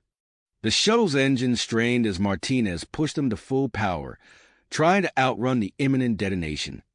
"We're not going to make it," Martinez's co-pilot said, her voice tight with fear as she watched the distance to the blast radius closing on their sensors. Suddenly, a familiar voice crackled over their comm. "Hang on, Jack.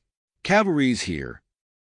Eli Hawkins' precursor hybrid ship appeared alongside the struggling shuttle.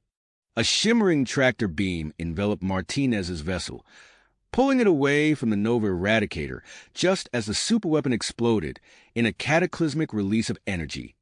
The shockwave from the explosion rippled through space, disrupting systems on both Allied and Syndicate ships.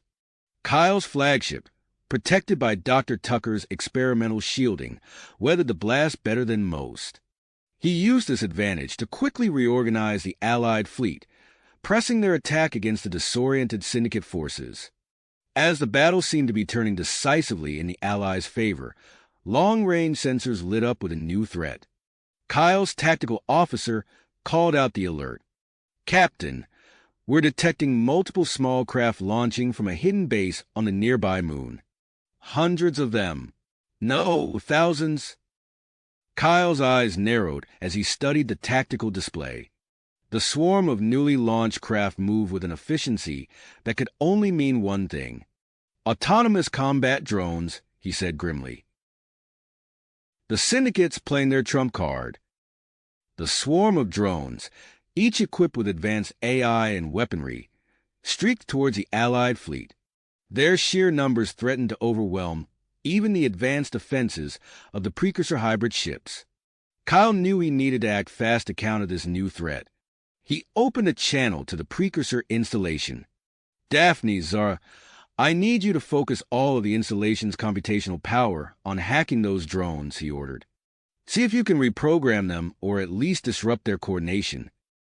The girls acknowledged the order, their minds already racing through the complex algorithms needed to penetrate the drone's defenses. As they engaged in this intense cyber battle, Kyle received a priority transmission from Earth Command. The message was brief, but carried enormous implications. Intelligence reports indicated that the Syndicate was preparing to activate additional superweapons in other sectors. Earth Command emphasized the critical importance of not just winning this battle, but also securing intact Syndicate technology for study and countermeasure development. Kyle's mind raced as he processed this new information.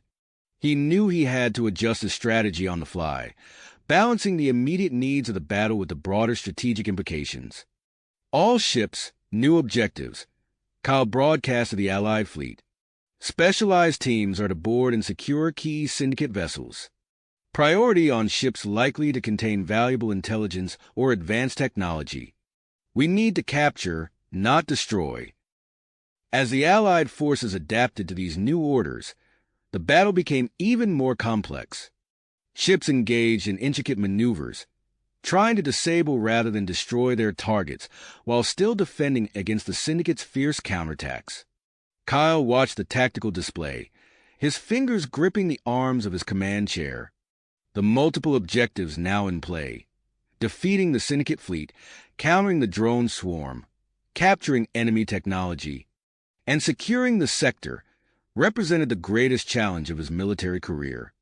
As he began to coordinate the next phase of the battle, Kyle knew that the decisions made in the next few minutes would shape not just the outcome of this engagement, but the entire course of the war against the Nexus Syndicate. Kyle's fingers flew over the command console, inputting a series of rapid-fire orders. The Allied fleet's formation shifted, adapting to the new objectives with practiced efficiency. "All boarding teams, prepare for immediate deployment," Kyle announced over the fleet-wide channel. "Priority targets are Syndicate vessels likely to contain advanced tech or critical intel. Use non-lethal tactics where possible. We need prisoners for interrogation."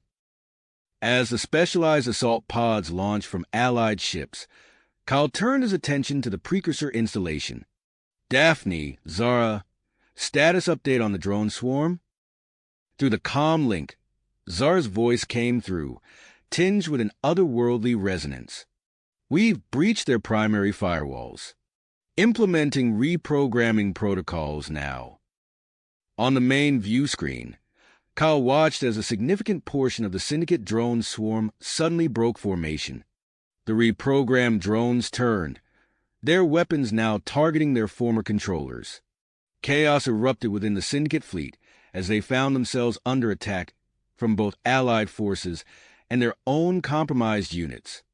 "Eli," Kyle called out, "take your strike force and hit their command and control. Cut off their heads while they're still reeling."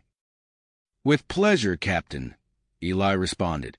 A squadron of sleek precursor hybrid ships peeled away from the main fleet, their advanced propulsion systems leaving ghostly trails as they accelerated towards the heart of the syndicate formation. Kyle's attention snapped to another section of the tactical display. "Martinez, you're clear for your drop. Take that base and secure everything you can." On the moon's surface, high-speed drop pods pierced the thin atmosphere, leaving fiery contrails in their wake. Each pod held members of Martinez's ground assault team, primed for the coming fight. As they neared the ground, retro thrusters fired, slowing their descent just enough to prevent a catastrophic impact. The pod's hatches blew open before they had fully settled, disgorging heavily armed soldiers into the chaos of the syndicate base's outer defenses. Martinez emerged from his pod, plasma rifle at the ready, and took in the situation with a quick sweep. "Alpha Team, push for the command center," he barked into his helmet comm. "Beta, secure the research labs. Everyone else, with me, we're taking the main data core." Inside the syndicate base, alarms blared as the garrison scrambled to mount a defense. Martinez and his team advanced methodically, using breaching charges to blow through sealed bulkheads and employing stun grenades to clear rooms of defenders. As they fought their way deeper into the facility, Martinez noticed the telltale signs of a scorched earth protocol in progress. Smoke billowed from ventilation shafts, and the acrid smell of burning circuitry filled the air. "Double time it, people," Martinez shouted. "They're trying to wipe everything before we can get to it." In space, the battle had devolved into a series of frantic skirmishes. Eli's strike force tore through the Syndicate's defensive lines, targeting communication arrays and tactical coordination centers with surgical precision. Explosions blossomed silently in the void as key Syndicate vessels lost their ability to effectively coordinate their forces. Aboard the captured Syndicate ships, Allied boarding teams engaged in fierce close-quarters combat. They fought their way through narrow corridors and sealed compartments, securing critical systems and rounding up enemy personnel. On Kyle's flagship, a priority transmission from Dr. Tucker cut through the chaos of battle chatter. "Captain, we've detected a hidden Syndicate superweapon production facility in the nearby asteroid field. If they bring it online, they could replace everything we've destroyed here today." Kyle's mind raced, weighing the strategic implications of this new information against the current state of his forces. Before he could fully formulate a response, his tactical officer called out another alert. "New contacts entering the system, sir. Energy signatures don't match known Syndicate profiles." Kyle studied the incoming data, a mix of hope and caution warring within him. Could be our reinforcements. Or it could be a Syndicate trick. Maintain battle readiness and prepare for potential hostile contact. As Kyle considered his next move, another transmission came through, this time from Daphne and Zara at the precursor installation. "Captain, we've detected an anomaly in the captured Syndicate data. There's evidence of a mole with an Allied command." The implications of this revelation hit Kyle like a physical blow. If true, it explained how the Syndicate had anticipated their attack on the Nova Eradicator and potentially compromised their entire operation. Kyle made his decision. "Eli, take your group and perform a recon of that asteroid field. Do not engage unless absolutely necessary.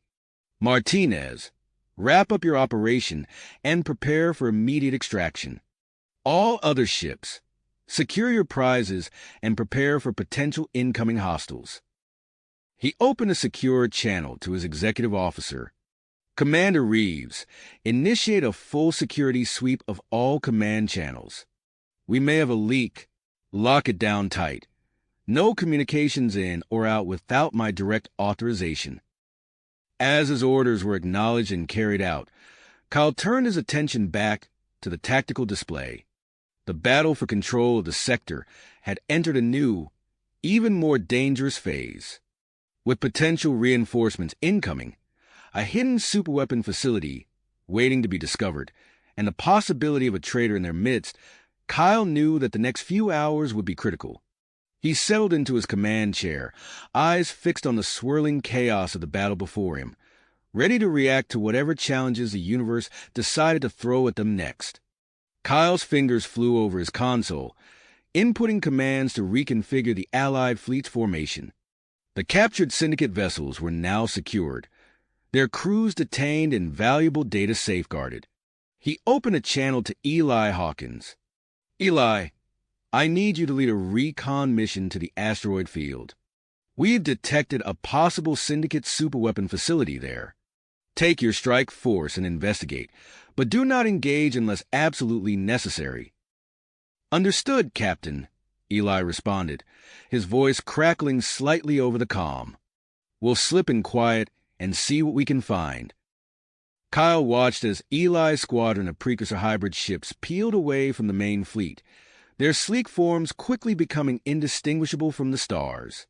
He then turned his attention to the moon base. Martinez, wrap up your operation and prepare for immediate extraction. We need that intel secure and your team back on standby. Roger that, Martinez replied, the sounds of plasma fire audible in the background. We're just mopping up the last pockets of resistance. We'll be out in 10. As Kyle coordinated these operations, Commander Sarah Reeves approached his command chair, her face grim. Sir, I've initiated the security sweep as ordered. We've locked down all command channels and are screening all communications. Kyle nodded, his eyes still fixed on the tactical display. Good work, Commander. Keep me updated on any findings. The bridge fell into a tense silence, broken only by the occasional status report or system alert. Kyle's mind raced, considering the multiple threads of the operation now in motion. The potential mole in their ranks, the hidden syndicate facility, the captured enemy ships, each presented its own set of challenges and opportunities. Suddenly, a priority alert flashed on Kyle's display. Sir, his tactical officer called out, we're detecting new contacts entering the system. Energy signatures don't match known syndicate profiles. Kyle leaned forward, studying the incoming data. Could be our reinforcements, or it could be a syndicate trick. Maintain battle readiness and prepare for potential hostile contact.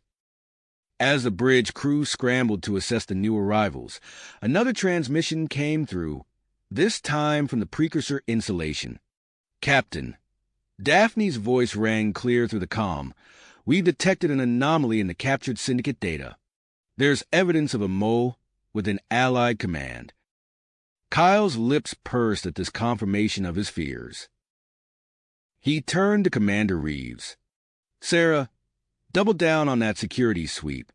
I want every communication, every data transfer from the past month scrutinized. Find our leak. Commander Reeves nodded sharply and moved to carry out the order. As she worked, Kyle received an update from Eli's recon team.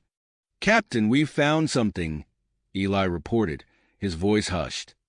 There's a massive heat signature coming from one of the larger asteroids. We've detected a hidden entrance, camouflaged to blend with the surface. It's definitely a facility of some kind.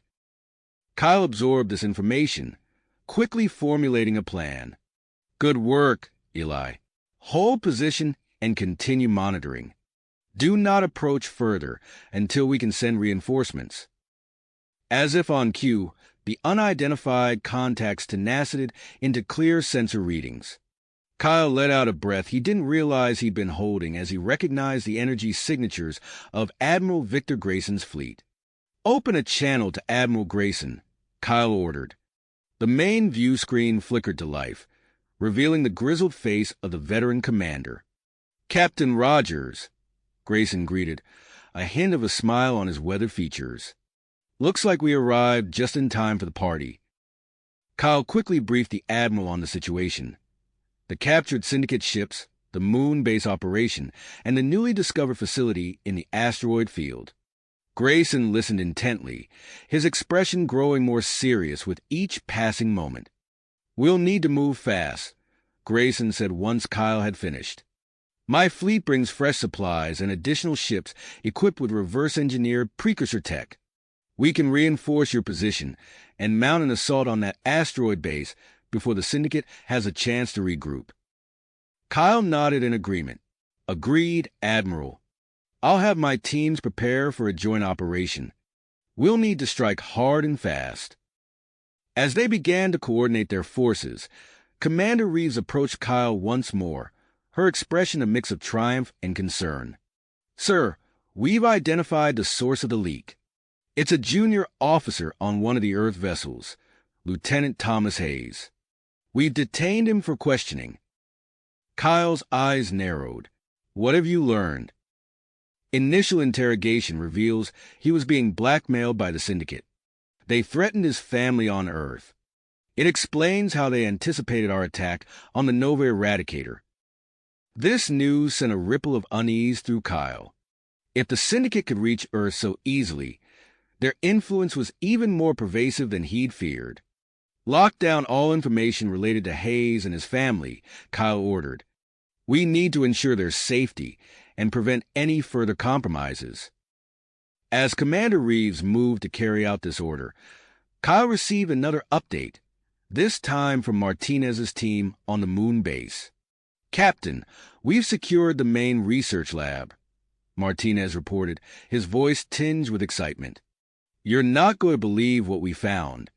They've got prototypes of miniaturized Nova Eradicator tech here, designed for capital ships. This could be a game changer. Kyle's mind raced with the implications of this discovery. If they could understand and counter this technology, it could turn the tide of the entire war. Excellent work, Martinez. Get that intel secured and return to the fleet immediately. We're going to need your team for our next operation. As Kyle began to formulate plans for the assault on the asteroid facility, Dr. Tucker's voice came over the comm. Captain, I've made a breakthrough in analyzing the captured syndicate data. There's a reference to a syndicate leadership summit scheduled in a neighboring sector within the next 48 hours. This could be our chance to take out their command structure. Kyle paused, considering this new information. The opportunity to strike at the syndicate's leadership was tempting, but dividing their forces could be risky. He needed to make a decision, and quickly. After a moment of intense deliberation, Kyle made his choice.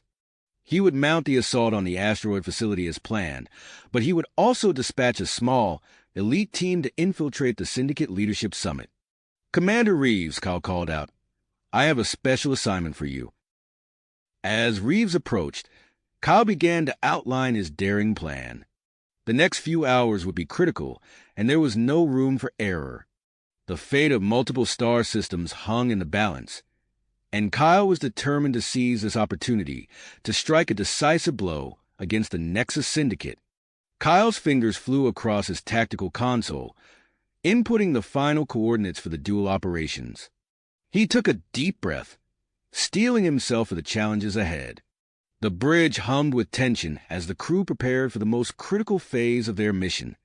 Eli, you're clear to begin your approach on the asteroid facility, Kyle said, his voice steady despite the gravity of the situation. Remember, stealth is key until you breach the outer defenses. Understood, Captain, Eli replied, his tone focused and determined. Strike team is moving into position now. Kyle watched as Eli's squadron of precursor hybrid ships detached from the main fleet, their sleek forms weaving gracefully through the treacherous asteroid field. The advanced cloaking technology rendered them nearly invisible against the backdrop of space, allowing them to close in on the camouflaged entrance undetected. Meanwhile, Commander Sarah Reeves and her infiltration team were already en route to the Syndicate Leadership Summit. Kyle opened a secure channel to her stealth ship. Commander, what's your status? He asked. We've cleared the last known Syndicate patrol route, sir, Reeves reported. Cloaking systems are functioning at optimal levels. ETA to the summit location is 30 minutes. Excellent, Kyle said. Remember, your primary objective is intelligence gathering. Only engage the leadership if the opportunity presents itself without compromising the mission. Acknowledge, Captain, Reeves replied before signing off. Kyle turned his attention back to the asteroid facility operation. Eli's team had reached the outer perimeter and was preparing to breach the defenses. The hybrid ship's cutting beams activated, their brilliant energy slicing through the reinforced hull of the hidden entrance. "We're through." Eli's voice crackled over the comm. "Entering the facility now. Encountering heavy resistance, automated turrets, and combat drones. Engaging." The sound of weapons fire filled the background as Eli's team pushed forward. Kyle monitored their progress on the tactical display, watching as Allied signals penetrated deeper into the facility. Jack Martinez and his ground team followed closely behind, securing each area as they advanced. Suddenly, an urgent transmission from Dr. Tucker cut through the battle chatter. "Captain Rogers, we've made a critical discovery," the scientist said, his voice tense.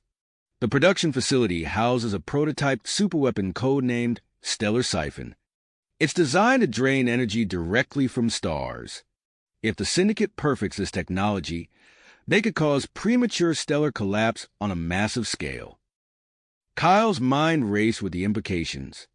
He quickly opened a channel to Eli and Martinez. "Strike team, be advised, your mission parameters have changed. There's a prototype superweapon in that facility, codenamed Stellar Siphon. It's imperative we secure it intact. Exercise extreme caution." "Copy that," Eli responded, his breath coming in short bursts as he fought. "We'll find it and lock it down." Kyle dispatched additional support ships to reinforce the strike team, knowing the increased stakes of the mission demanded every resource they could spare. As the battle in the asteroid raged on, Kyle received an update from Commander Reeves. Her team had successfully infiltrated the summit's outer perimeter, using their cover as maintenance personnel to access the central computer systems. "We're extracting valuable intel on syndicate operations across multiple sectors," Reeves reported. "But we may have been compro-dash." Her transmission cut off abruptly. Kyle leaned forward in his chair, tension coiling in his gut. "Commander Reeves, report. What's your status?" After a few agonizing seconds, Reeves' voice returned, now hushed and urgent. "Sir, our cover's blown. A syndicate official spotted us. Security forces are mobilizing."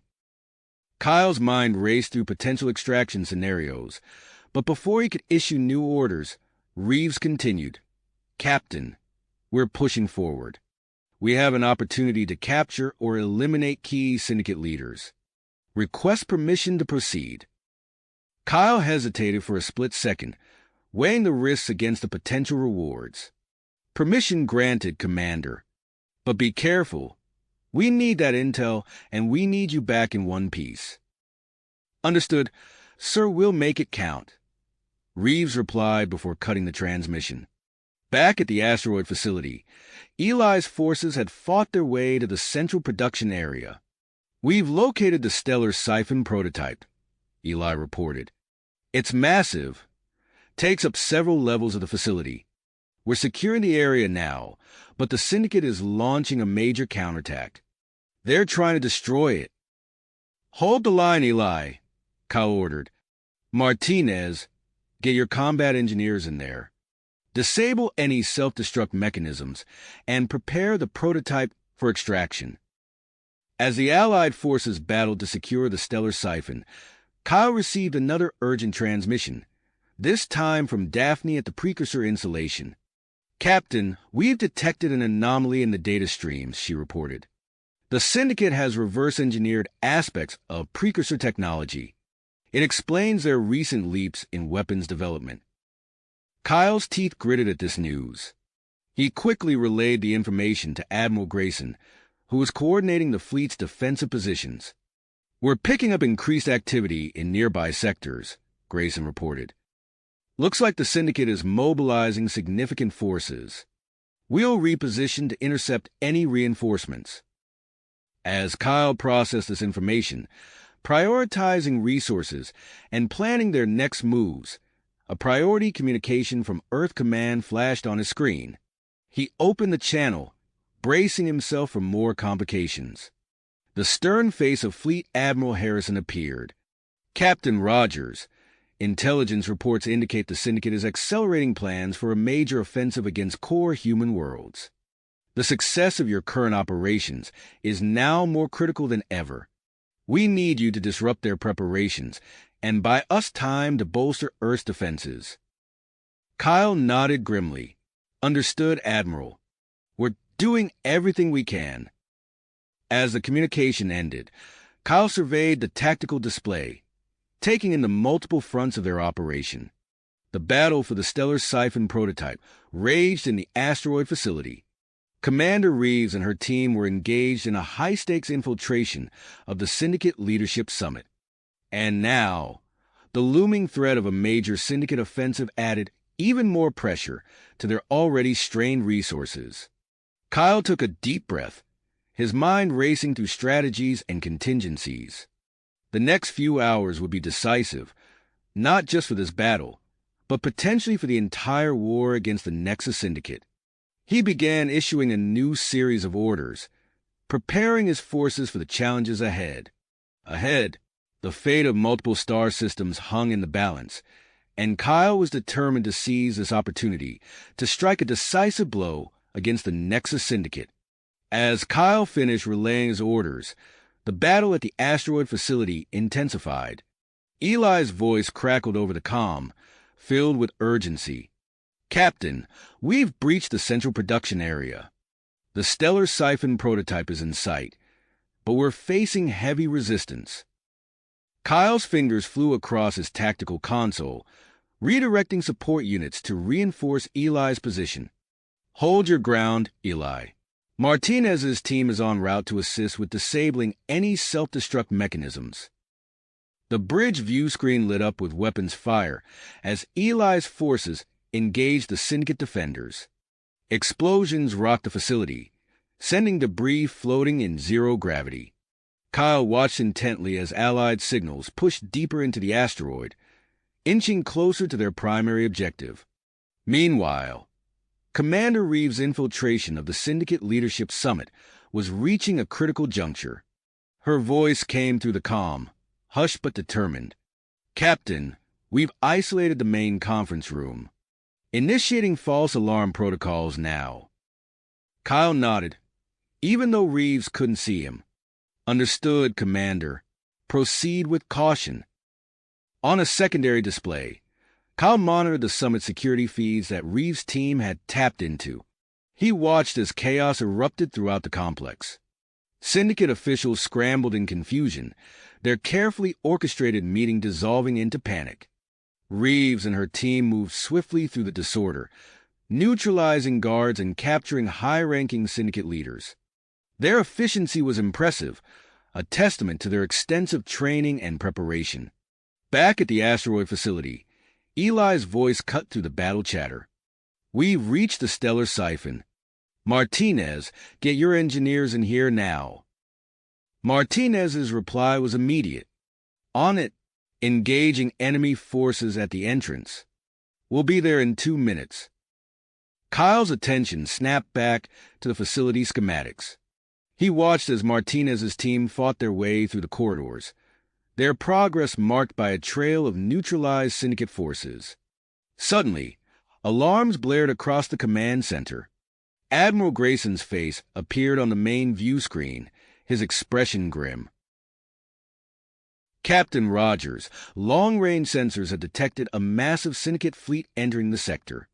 They're on a direct course for the precursor installation. Kyle's mind raced, quickly assessing the new threat. He opened a channel to all Allied forces. This is Captain Rogers. We have incoming hostiles. All ships, prepare for defensive maneuvers. Eli, Martinez, accelerate your extraction. We need that prototype secured immediately. As Kyle coordinated the fleet's defensive formation, another urgent transmission came through.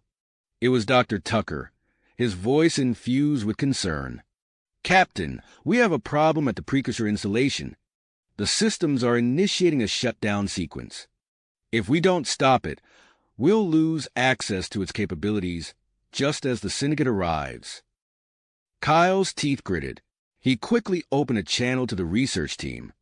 Dr. Tucker worked with Daphne and Zara to override that shutdown. We can't lose the installation now. As the Allied fleet moved into position around the precursor installation, Kyle received updates from both ongoing operations. Eli's team had successfully disabled the stellar siphon's power couplings, but the action had triggered a cascade of explosions throughout the lower levels of the facility. "We're pulling out now, Captain," Eli shouted over the sound of collapsing structures. "Martinez's team is covering our retreat. We've secured key components of the prototype." Almost simultaneously, Reeves reported in from the Syndicate summit. "Objective complete, Captain. We've captured several high-ranking officials and secured critical intelligence, requesting immediate extraction." Kyle's fingers flew across his console, coordinating the recovery of both teams while preparing for the incoming Syndicate fleet. He dispatched extraction shuttles to the summit location and ordered Eli's strike force to rendezvous with the main fleet at the precursor installation. As the Allied forces consolidated their position, the first wave of the Syndicate fleet entered the system.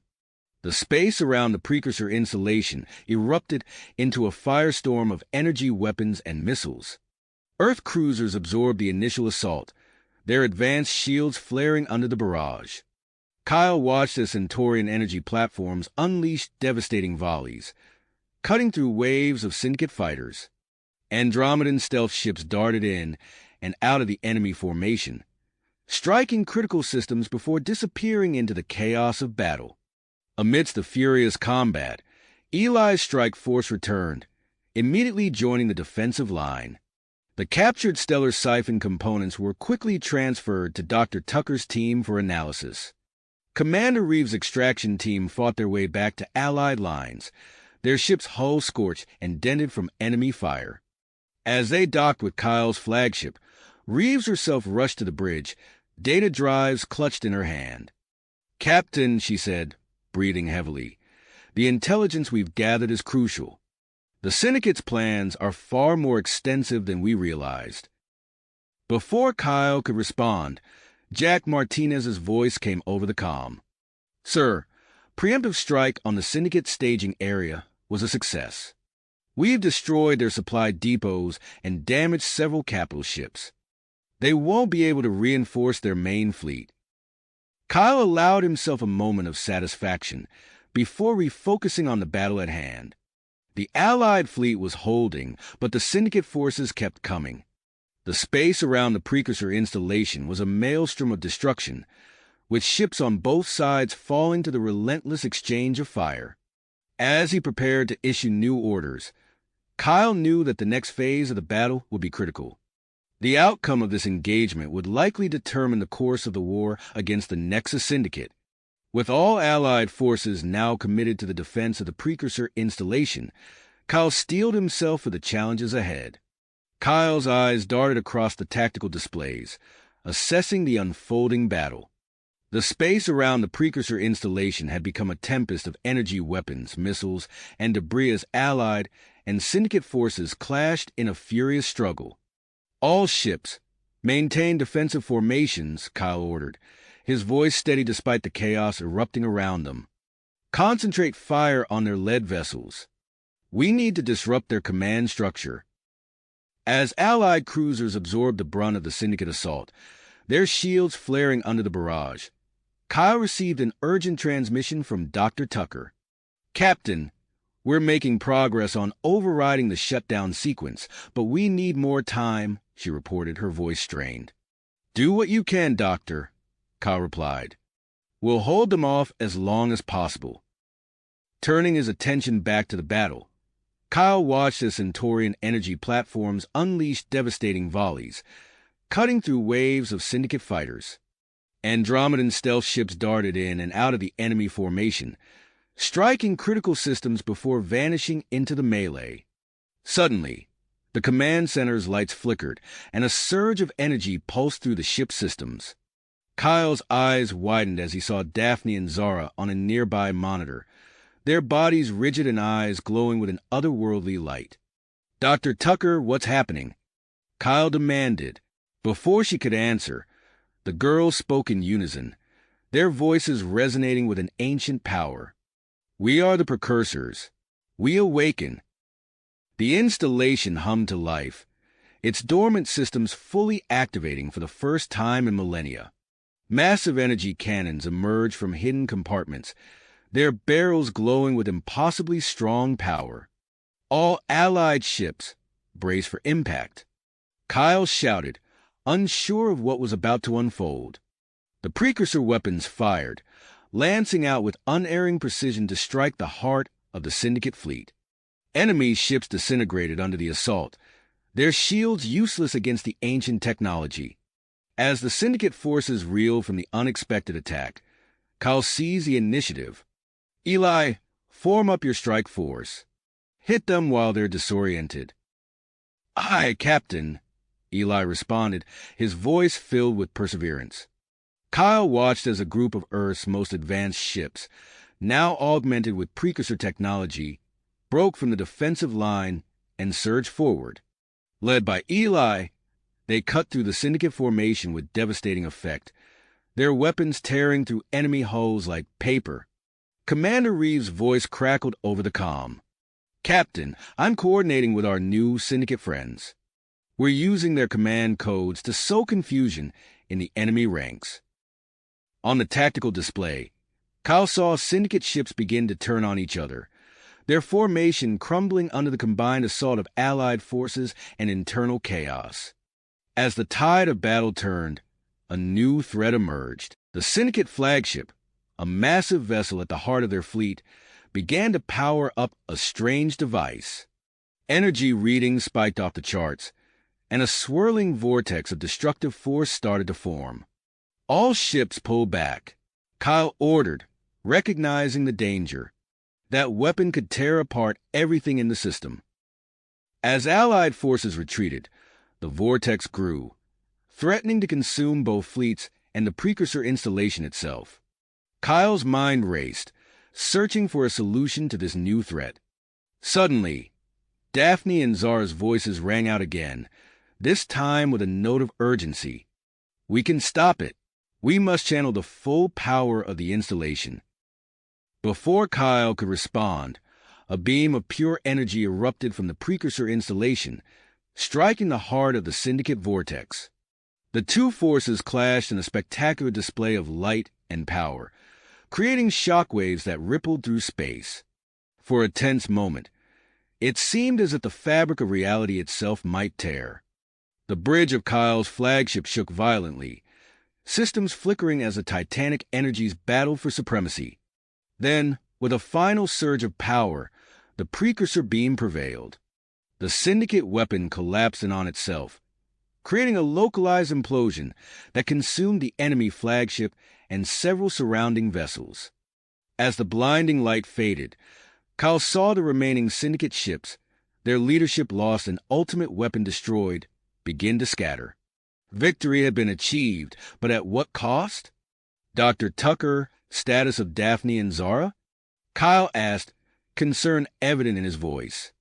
"They're unconscious but alive, Captain," Tucker replied. "I'm reading strong vital signs. No apparent permanent damage." Kyle let out a breath he didn't realize he'd been holding. "Get them to medical immediately. I want a full workup done."